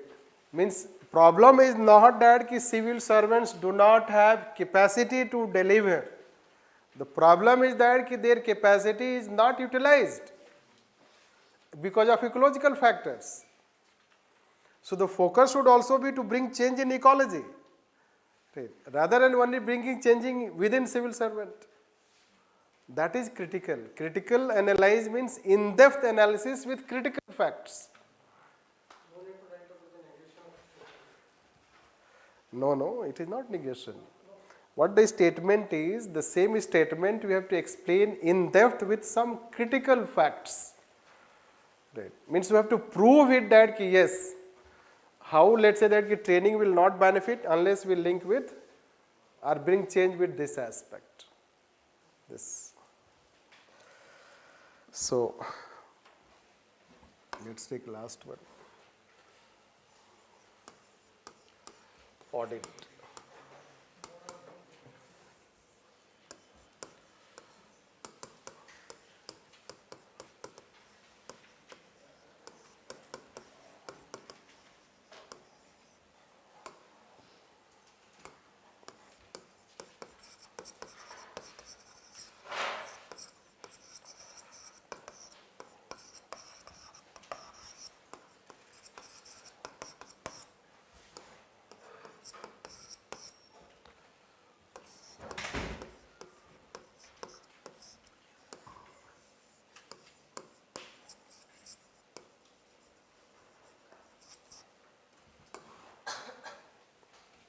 That is how the basic aspect of the question.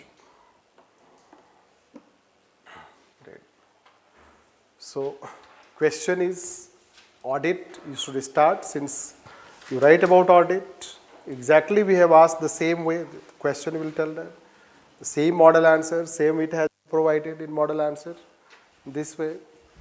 So, audit is about means audit is to hear and scrutinize. This is how you should know that. Simple, you can say that auditing, those who will write in financial administration should write, auditing is one such financial administration process. The other two processes are budgeting and accounting. This way circle be so. Right. Then you should write about audit. Audit is considered as post-budget review, and it is essential to know the outcome and output of the budgetary allocations in financial management, for which a country has or any country has a very democratic system led by CAG, which carries audit of the accounts of the government. Right. So any country will have a CAG, and that is considered a statutory audit. This is how, what people did, I will tell you that, what they wrote in the answer. Audit, they started writing on CAG. There is a difference between an answer on audit and answer on CAG. This. So your topic also has in financial administration audit and accounts. And CAG wala topic paper second mein. Right. This minor difference. That's why I told you that it is not that whether question is simple and what you write. Ultimately, it matters what you write, rather than what you, let's say that think that yes, question is simple. That is how you have to write it. Then less focus should be given on social audit. It should not be given focus. Just simply that external audit is also social audit, which is emerging, and there is a hand-holding approach between both. That's all. Then you have to come on internal audit, since question is on internal audit. So, see, audit happens two types. One, CAG does it, external institution. Before CAG audits, departments also audit themselves. Okay. They first ensure by their own audit that whether there are any, as let's say that flaws, etc., so that we can avoid any CAG remark. Okay. Therefore, each and every department does internal audit, and internal audit supervision is done by Controller General of Account. So, he is responsible for overall maintenance of accounts of the Government of India, which position was created in 1976. Or any country, let's say that may have its own accounting department headed by one accounting functionary. This, and that is how it should be written. But as of now, what happens, problem is that it is internal audit.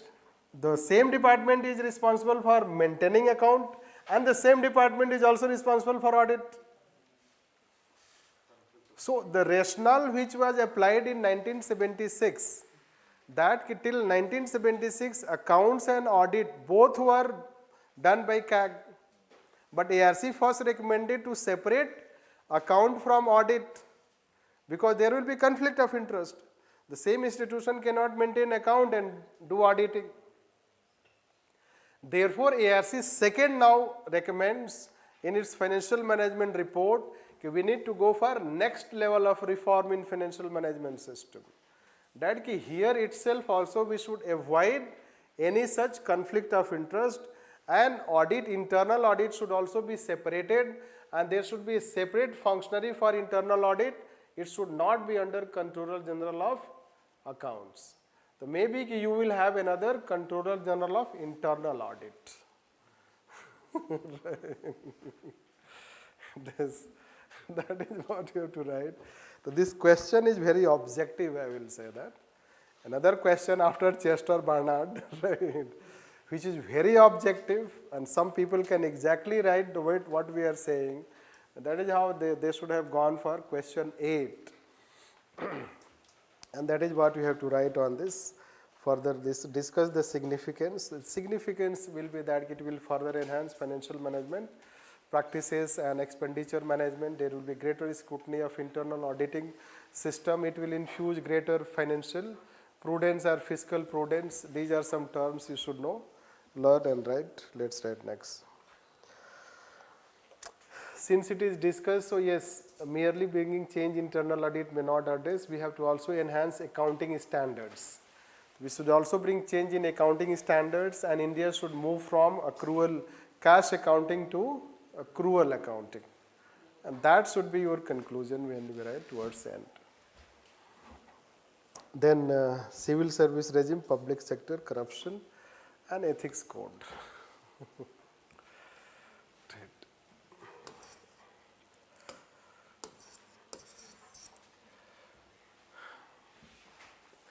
इन्होंने क्या किया है कि एक कोई research paper है,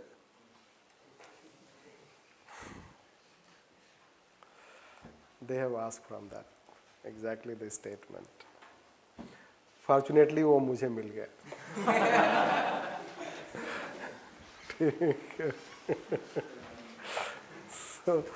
That is what they do. Also, we also do the same thing, right? That's why at times there is coincidence. Right? Okay. Once we asked a question from ARC second related to JNN URM. A quotation was there in ARC second. Exactly same quotation they also asked. This. Anyhow. Basically, you have to write introduced with ethics in governance, ethics in administration. And use the term public sector ethics so that it seems you are answering the question. They have used the term, there is no any difference. Public sector ethics and ethics in administration. It's the same.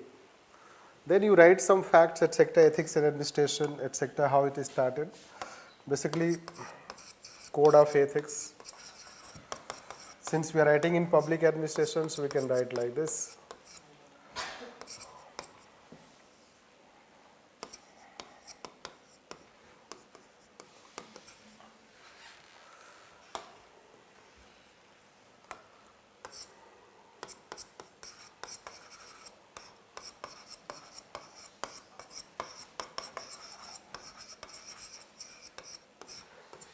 To give it personal paper 1 characteristics, and then India. Thereafter you write conduct rules. This. Then you say here that largely it has been linked to corruption. How it has been linked to corruption? Corruption means destruction of ethics. Ethics means destruction of corruption. Right. So this is how, when ethics is destroyed, it results into corruption. Right. So ethics has been given emphasis largely in the context of increase in corruption. How you will say? तो ये आपको थोड़ा facts पता होना चाहिए. तो corruption. So that is how Santanam Committee.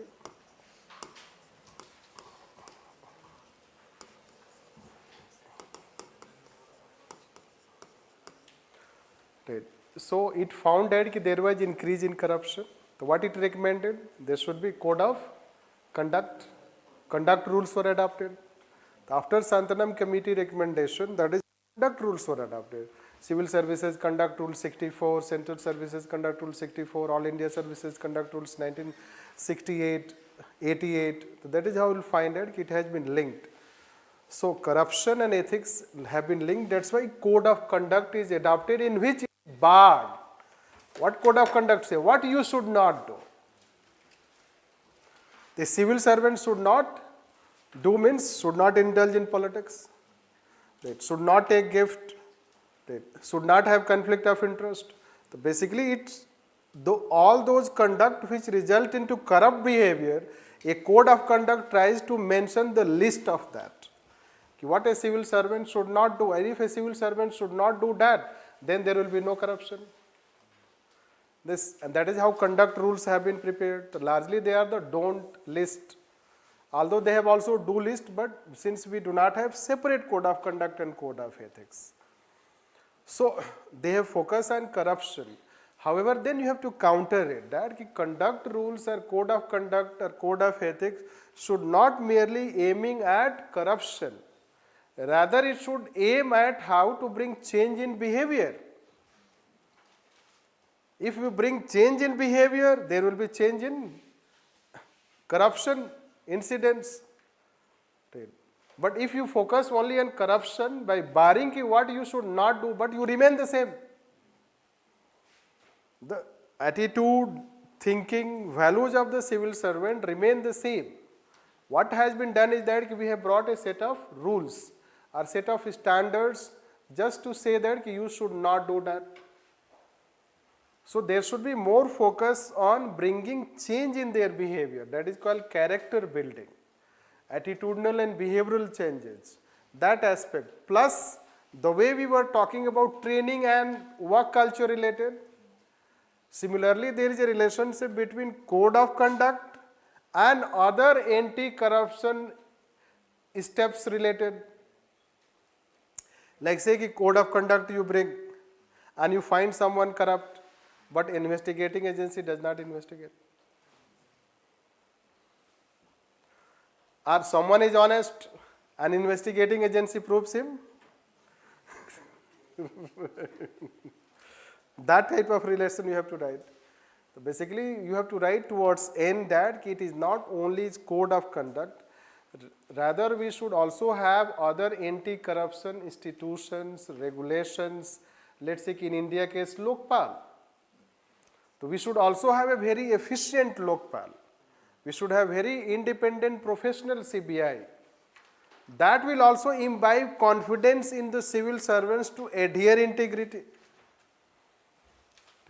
Many a time it is anti-corruption institutions that can bring, let's say, that change in behavior, because you can have confidence that if you are having integrity, it will be protected rather than being harassed. So that step should be also taken. At the same time, the conduct should also be changed. The code of conduct or code of ethics should also be changed. It should not be merely don't list, do list. Rather, it should be a detailed list, situational behavior. It should also depict past behaviors of the civil servants. In this particular situation, how a civil servant acted, how a civil servant should act in a particular situation. You should also derive inferences. There should be also case studies, means empirical findings related to the civil servants, not only related to India but also other countries, how civil servants face. So a conduct rule should become a guide rather than merely do's and don't list. This, and that is how we should bring change, and that is how towards end you should write on this. That is how that paper also talks about, and it was also one expected question about how conduct rules should have detailed guides rather than just merely do's and don'ts aspect. That is how I should write it. Then let's call, that's why it is insufficient. You have to prove that it is insufficient. In answer, you should not indulge in difference between code of ethics and code of conduct, because then it will result into diversion. Rather, you treat them interchangeably. Yes. Yes, where you can write, when you write anti-corruption institution, S.C. Gupta case, you can write the details, see in the model answer when it is prepared, but I am just trying to ignore all those things. But you can see how it is S.C. Gupta case. He is an honest person, but then you know what has happened. And all serving and retired civil servants are supporting him. He is an honest civil servant, but ultimately he has been proved as dishonest. That same happened with P.C. Parakh, but he was somehow acquitted. P.C. Parakh is another, let's say, that renowned and honest civil servant. Same in coal block allocation, he was also initially, he felt shocked. Right. So yes, that case also can be given, right. Then failure of policies. So you should write, again in any introduction, policy cycle you write, then write policy making, policy implementation, show reciprocal relationship. They have reciprocal relationship. Repeated question, it is a repeat question also, you know that, already in past they have asked. So you write this reciprocal relationship, this. After writing reciprocal relationship, then you write on policy implementation side. When policy implementation, so those who implement policy, they criticize policy. ये दिल्ली में बैठ के लोग उनको कुछ समझ में आता नहीं है, isn't it? So they do not know ground realities. एक बार यहाँ आके देखे फिर पता चलेगा. Right, ivory tower image. So you can use that staff and line conflict also.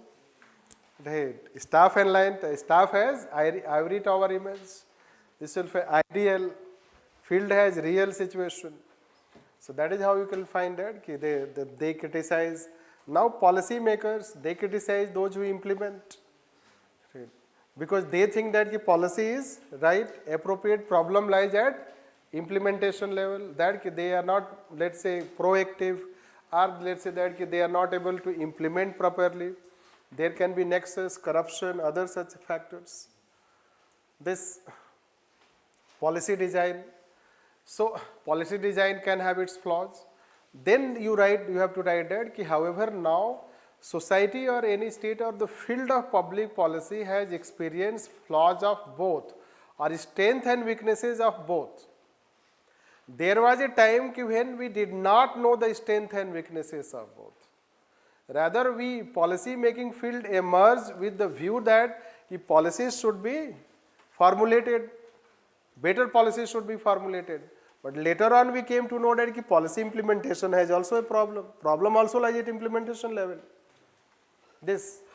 Hence today we know that problem can be at policy design level also and problem policy implementation level.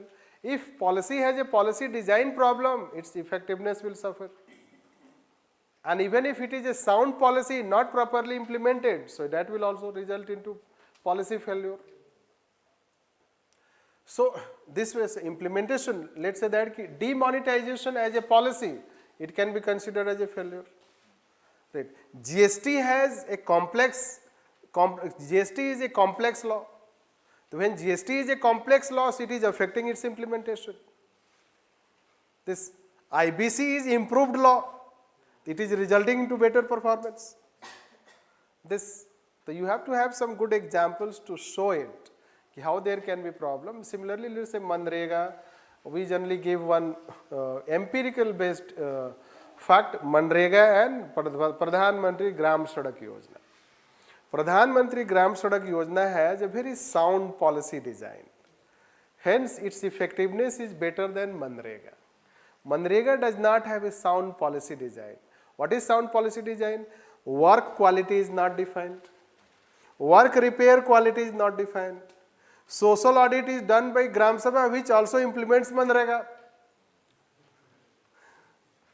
So there is no independent audit. But in case of Pradhan Mantri Gram Sadak Yojana, quality of road is determined. Repair is also determined, when repair will happen.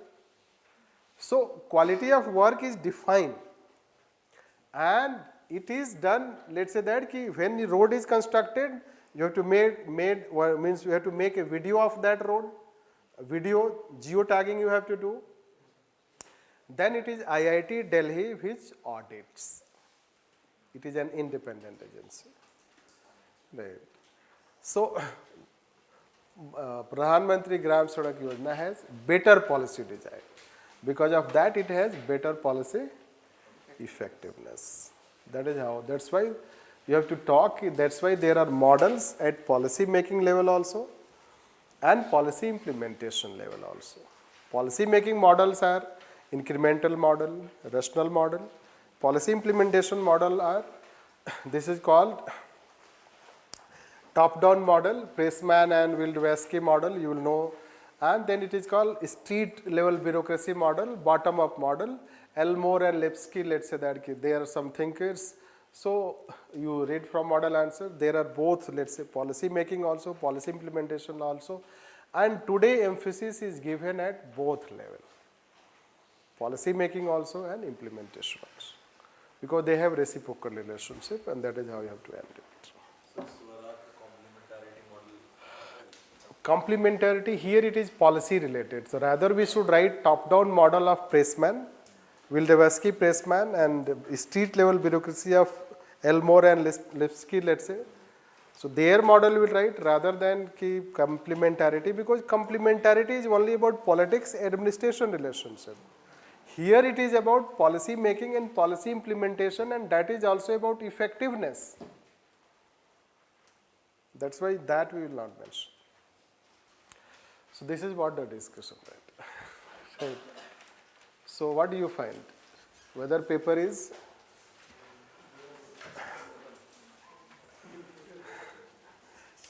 simple, complex, doable.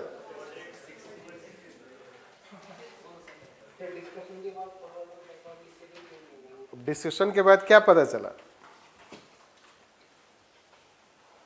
Change forward and backward linkages. No no, discussion के बाद इसके बारे में क्या पता चला? Paper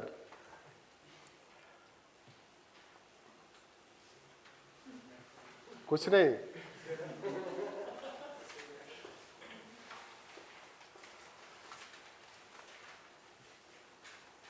no this तो इतना सारा कंटेंट तो या तो सीधा नोट्स से है या फिर आपके क्वेश्चन से model answer.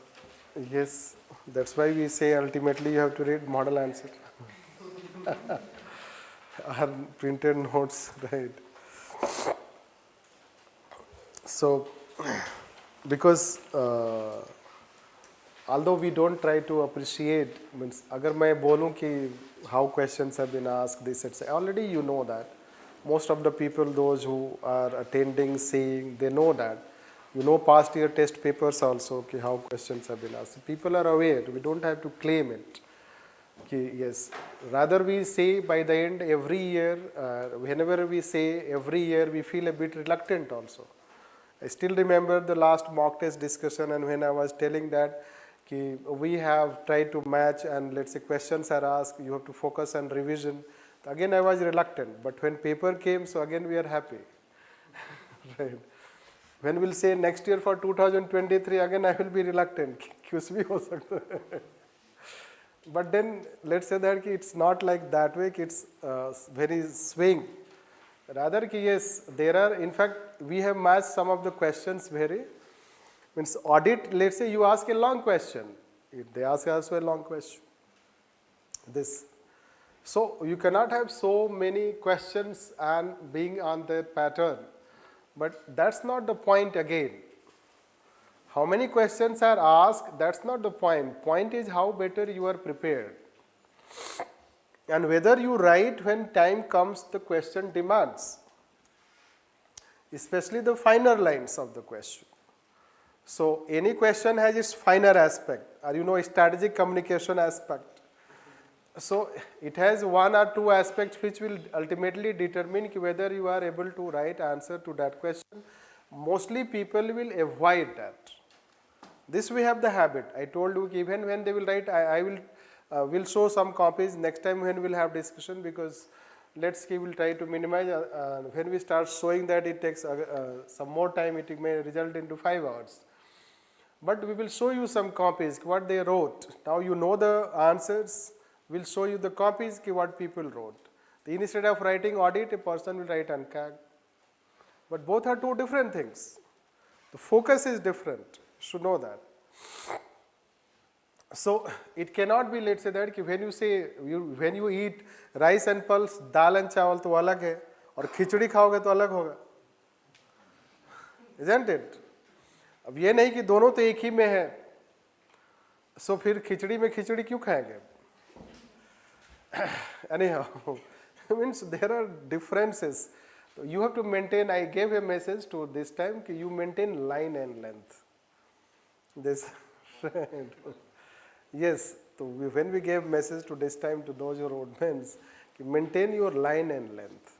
Line and length is the demand of the question, the finer aspect of this. And I guess it is not that difficult. No. Is it how you will see paper? Doable or difficult? Right. So doable, because some questions that we have written in difficult, it may not be difficult for some people. If they are strong, they know, they will be able to do that. Because some people, you will see the copy, as we have told time to time to see the copy, how they write. Some people have developed that ability, that they start writing exactly what the examiner thinks. Because they have not only been writing answers, they put efforts also to think from examiner perspective. What examiner is exactly, let's say, trying to ask in this question, rather than simply mindlessly, let's say, answering this. So that way we can consider. Yes, writing will always be challenging. Someone is saying sitting and looks papers, it is easy. Yes, but when we write, it is challenging. Yes, certainly, because you have to write.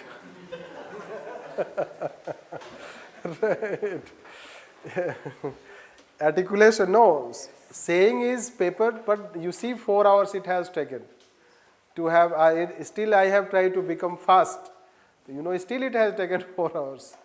So you can see in that way that that's why we say that you should write. You should write answers, especially let's say those who have completed. Because you should write in such a fashion that writing is somehow part and parcel of your life. This means it becomes your first most important trait by the time you prepare for civil service, after foundation level of study. Because after foundation level, the main challenge is write. Certainly you have to revise, etc. So this way. And still let's say that questions, so this will find it, and majority of questions are being asked where you by your some efforts you will be able to do that, but yes, you will have to apply efforts in writing that. Simply because it is not, let's see, BSc it is,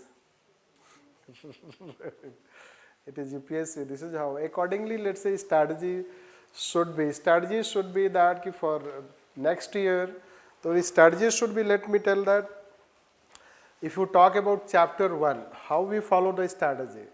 So since NPM they have asked, we also expected NPM questions, so now all other topics become relevant. That is how we see. So although it is not that NPM again they will not ask, but then we start targeting. So other, let's say that other than NPM in that chapter becomes important. Second, post NPM models now have become established fact that you should not only know a post NPM model some features, you should know post NPM models the way you know NPM. Because every year they are asking question. Last year they asked neo-Weberian state. So it is well fact, means it is now very clear that post NPM they will ask this. As far as chapter 2 is concerned, it is difficult to tell. Even if now classical theory they have asked, but they will not ask classical theory. What it makes difference? It means now, yes, at least clear management system 1, 2, 3, 4 they will not ask. Right. This is how it is. So you can focus on theory X, theory Y, and Chris Argyris. This you can say. Mayo has been asked, Mayo will not be asked.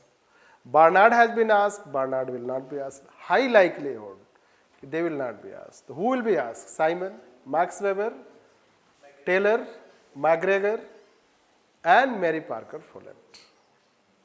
That way we focus and target. So you can yourself analyze, let's say chapter wise. Now regulation they have asked. So we do not find that next time they will ask regulation, we expect PPP question. This. So PPP, let's say. Similarly, other chapters, if you see, social audit they have asked. So we will not accept next year they will ask social audit. But accountability control chapter is very big. It's very big chapter. The only minor relief you have is social audit will not be asked. But there can be possibility of CAG audit and social audit linked and asked. Or if not in paper 1, so paper 2. This. Now administrative law, so again you can be asked, let's say, except this difficult question, although we expect they will not ask administrative law. Right. Or they will ask, so it is dicey, etc. So that way you should try to analyze as far as development dynamics is concerned. So self-help group will be asked because this year they have not asked. And CPA is concerned, so change they have asked, so then other models are expected. This way. In personnel training they have asked and human resource development they have asked. So when personnel human resource development and training they have asked, now we teach position classification we expect, employer-employee relation expect, performance appraisal we expect, and always one question on ethics is expected. This you should know in paper 1, ethics, let's say the ethics in administration, even if it has been asked. That is how it becomes. Similarly, if you take, let's say that called financial administration, the financial administration they have asked one question, audit. Budgetary system, 2 questions they have asked. So now we expect monetary policy or fiscal policy we expect. Right. Debt management, public debt management, borrowing. From there means whatever they have not asked the topic, they will ask. So that way we can consider. Techniques of administrative management, they have simply bypassed. MIS, PERT, CPM, right, O&M, e-governance, they have not asked any question. Now it is expected, they will ask. Right. So, and public policy, Lindblom is asked. Combining rational model, the drawer will be asked. That is how they have, let's say that. So that way you can target. Now आपने इतना सारा analyse किया, इसमें से जरूर 1-2 question आएगा. Necessarily some of the questions will come whatever you are targeted. This is how the trend of the UPSC, reading the minds of the UPSC. Because उनके पास भी कोई ऑप्शन नहीं है. They don't have also. Now neo-Weberian ask, NPS ask. Right. What are left? Network governance, public value paradigm, network governance, public value paradigm. Right. This whole of the government approach. This then new public governance, that aspect.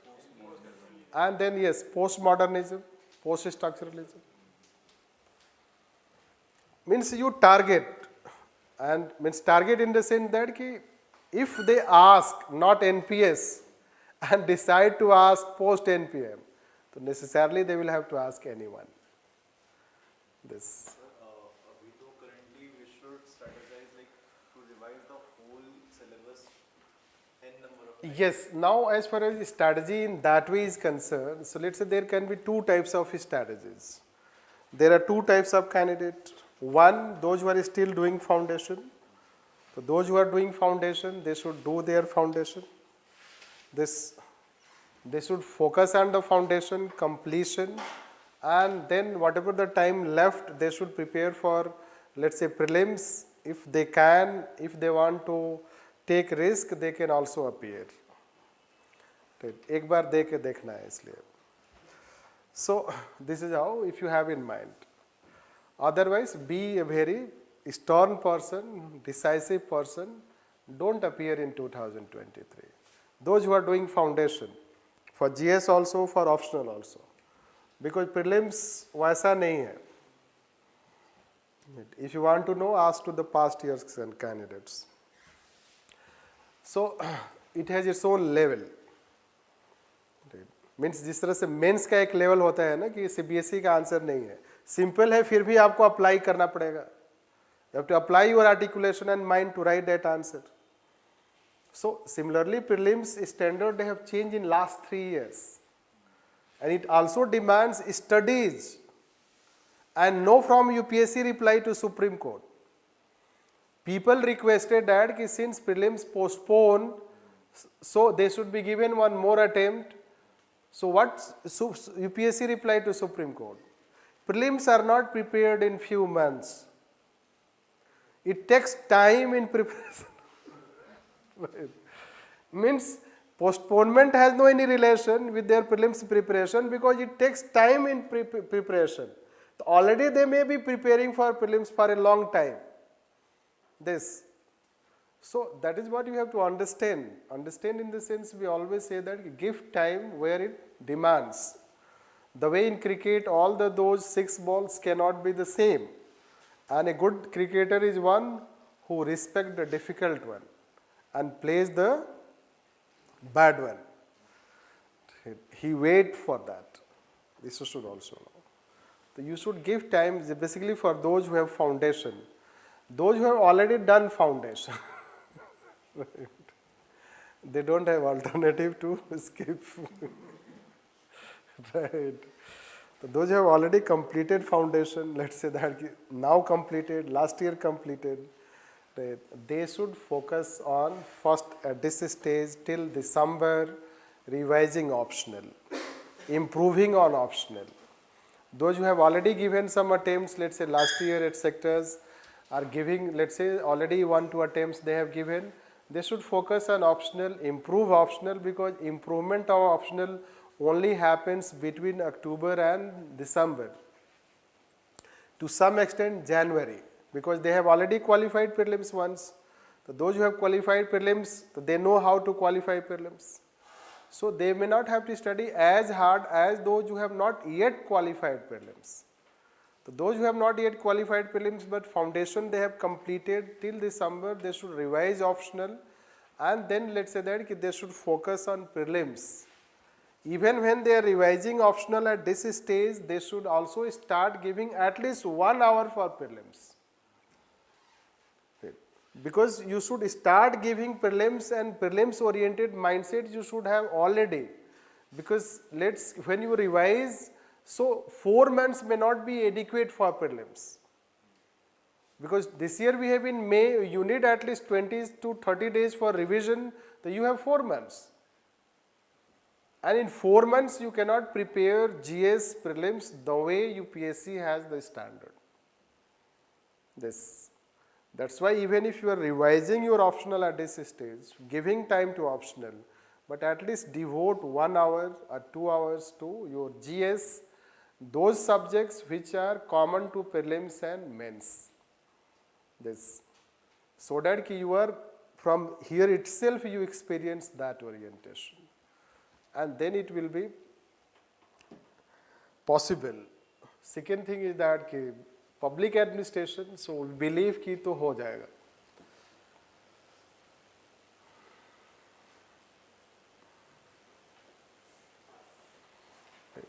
Means I believe कि if you follow whatever we have taught, so वो manage हो जाएगा.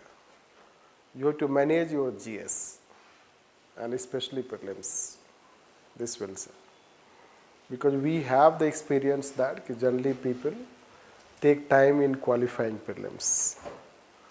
Even if optional you have studied hard, better, but you do not benefit from that since prelims not qualified. Prelims you should study as if that nothing is left. There is a saying that no stone should be left unturned. This prelims is like that. Mains is not like that. You can see some questions can be predicted. You have notes, you study notes. This you should have ability to write. Can we say about prelims? You solve 10,000 questions, फिर भी एक भी question match नहीं होगा.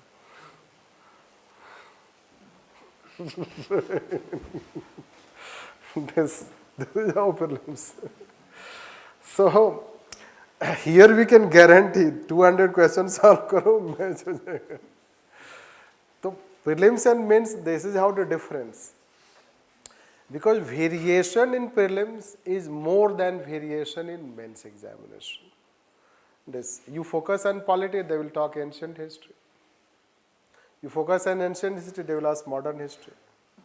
You focus on history, polity, they will ask geography. You focus on general science, they do not ask general science. This is how it is. So they have lots of permutation combinations, and that is how you, let's say that questions can be framed like anything. एक economy का एक IR का combine करके पूछ दिया question, जैसे यहाँ पे वो आया था administrative state. This so some questions are common sense, book से पढ़ने से आएगा ही नहीं. At least 10 questions are in prelims that they are based on your concepts and common sense. Our language, you know the question, you know the fact, but language is written in such a way that कि समझ में नहीं आ रहा. This, so prelims is not only that you are reading geography book and from there they will ask. You are reading polity book and they will ask from there. There are 10 questions that they can ask purely on the basis of your concept. Just think, sit, think and write a question. This, and those questions, that is how common sense development. So merely suppose कि history prepared हो गया, geography prepared हो गया, तो क्या फर्क पड़ता है? The way किसी को अगर regulatory governance नहीं समझ में आएगा तो क्या लिखेगा? और बजटरी गवर्नेंस, तो ये सारे सब्जेक्टिव कंसेप्ट है. This so similarly in prelims also you know that कि it's not about कि a particular subject is prepared so you are through with this, rather it is कि your concept should also build, your let's say common sense should also improve related to this, and that's why let's कि you should study for prelims in such a fashion. Whenever you study, you should study not in a way the way you study mains, rather you should study by giving entire your energy for that. Then something you can do in this, right? Other philosophies are also in market which they will say कि don't study, ऐसे ही हो जाएगा, ठीक है, but it may not.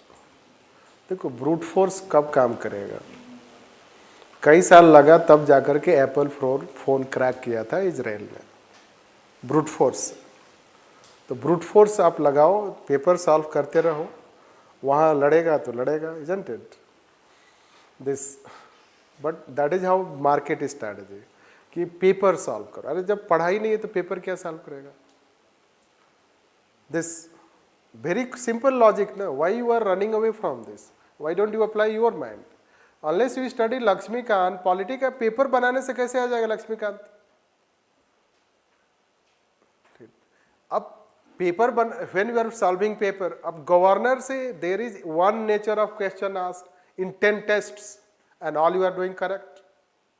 UPSC ने दूसरा पूछ लिया, ठीक है, आप तो समझ रहे हो कि मेरा करेक्ट हो रहा है गवर्नर, ठीक, और वो सारा क्वेश्चन एक ही नेचर का हो सकता है. इसलिए कि जो क्वेश्चन बना रहा है, जैसे suppose we are framing question, it is very difficult to ensure कि questions are not of same nature. You cover all across the thing. So that is how test paper flaws, कि they are not committed to your, let's say that कि performance. Their task is questions are framed. अब if you give polity governor related question to 10 person, possibility is that कि all 10 persons will frame the same question. Right? So you have to study governor topic. If you have studied governor topic, the question तो आ जाएगा, you can solve. But if you have made only test paper not having conceptual strength, conceptually not strong, so there is very less possibility. Hence you should focus more on study aspect, study part. Right. This we say generally that कि there is a we basically say कि take the book and lock the door, and जब तक बाहर नहीं निकलो, right, unless you have finished and you are thorough with that book, because there are some books which are very thorough, means thoroughly you should study those fundamental books. Same books people study, they qualify, because between lines you have to study, right? And the more the number of times you study, the more things you know about the same book. That is how it is. That is what you should know, since strategy should be like, let me say that Raghavendra, he did not qualify for 2 prelims. Then what he did? He solved for 30 years of papers of one-day examination, right, not leaving any stone unturned. Next, rest 5 attempts he never failed in prelims, and the last attempt he got IPS. So it's about की story, let's say that कि there are some people, extraordinary people, they can be, वो तो 8th standard से ही पढ़ना शुरू कर दिया था, आपको थोड़े बताएगा वो करके, ठीक है, और ग्रेजुएशन किया और फर्स्ट ईयर के बाद ही क्वालिफाई कर गया, बोलेगा ऐसे ही जा रहे थे PSC, याद आ गया, फॉर्म भर दिया, ठीक है. But they will not share you the secret, let's say. ऐसा कैसे हो सकता है? आपको पढ़ने में सिर्फ लक्ष्मीकांत ही 1 महीना लगता है और वो टोटल टाइम ही 4 महीना में प्रिपेयर किया है. The person can not be so brilliant ना. अगर वो इतना ही ब्रिलियंट होता वो सिविल सर्विस में कभी आएगा ही नहीं.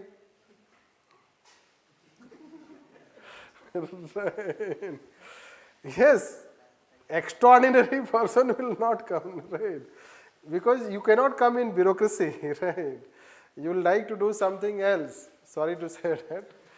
But the question is means that does not mean the person has extraordinary mind. It's not like that. Rather, he is not factually correct. And it results into misguidance. Means you get misguided. This. Anyhow, let's finish it. So, should we finish? Enough? You are tired?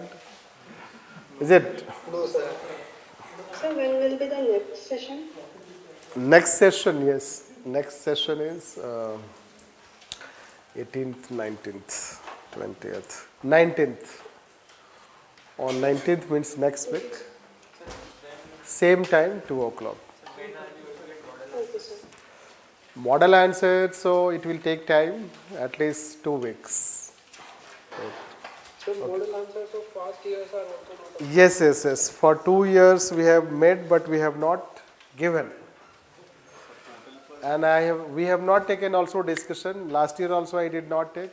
2020-21 we did not take because COVID time has resulted into, still it has very serious effect on our health. We were quite occupied. Batches time change. एक batch जो 5 months में finish होता था वो. So imagine you are teaching for 8 months. You know what will happen. It takes lots of things. So those things resulted into, I decided no, I would not discuss. Yes, on 19th 2 o'clock. So now we are a bit, sessions are going on time and we hope we will not take that much time. So we'll give you model answer of 20, 21 and 22 also. Right? Okay, right.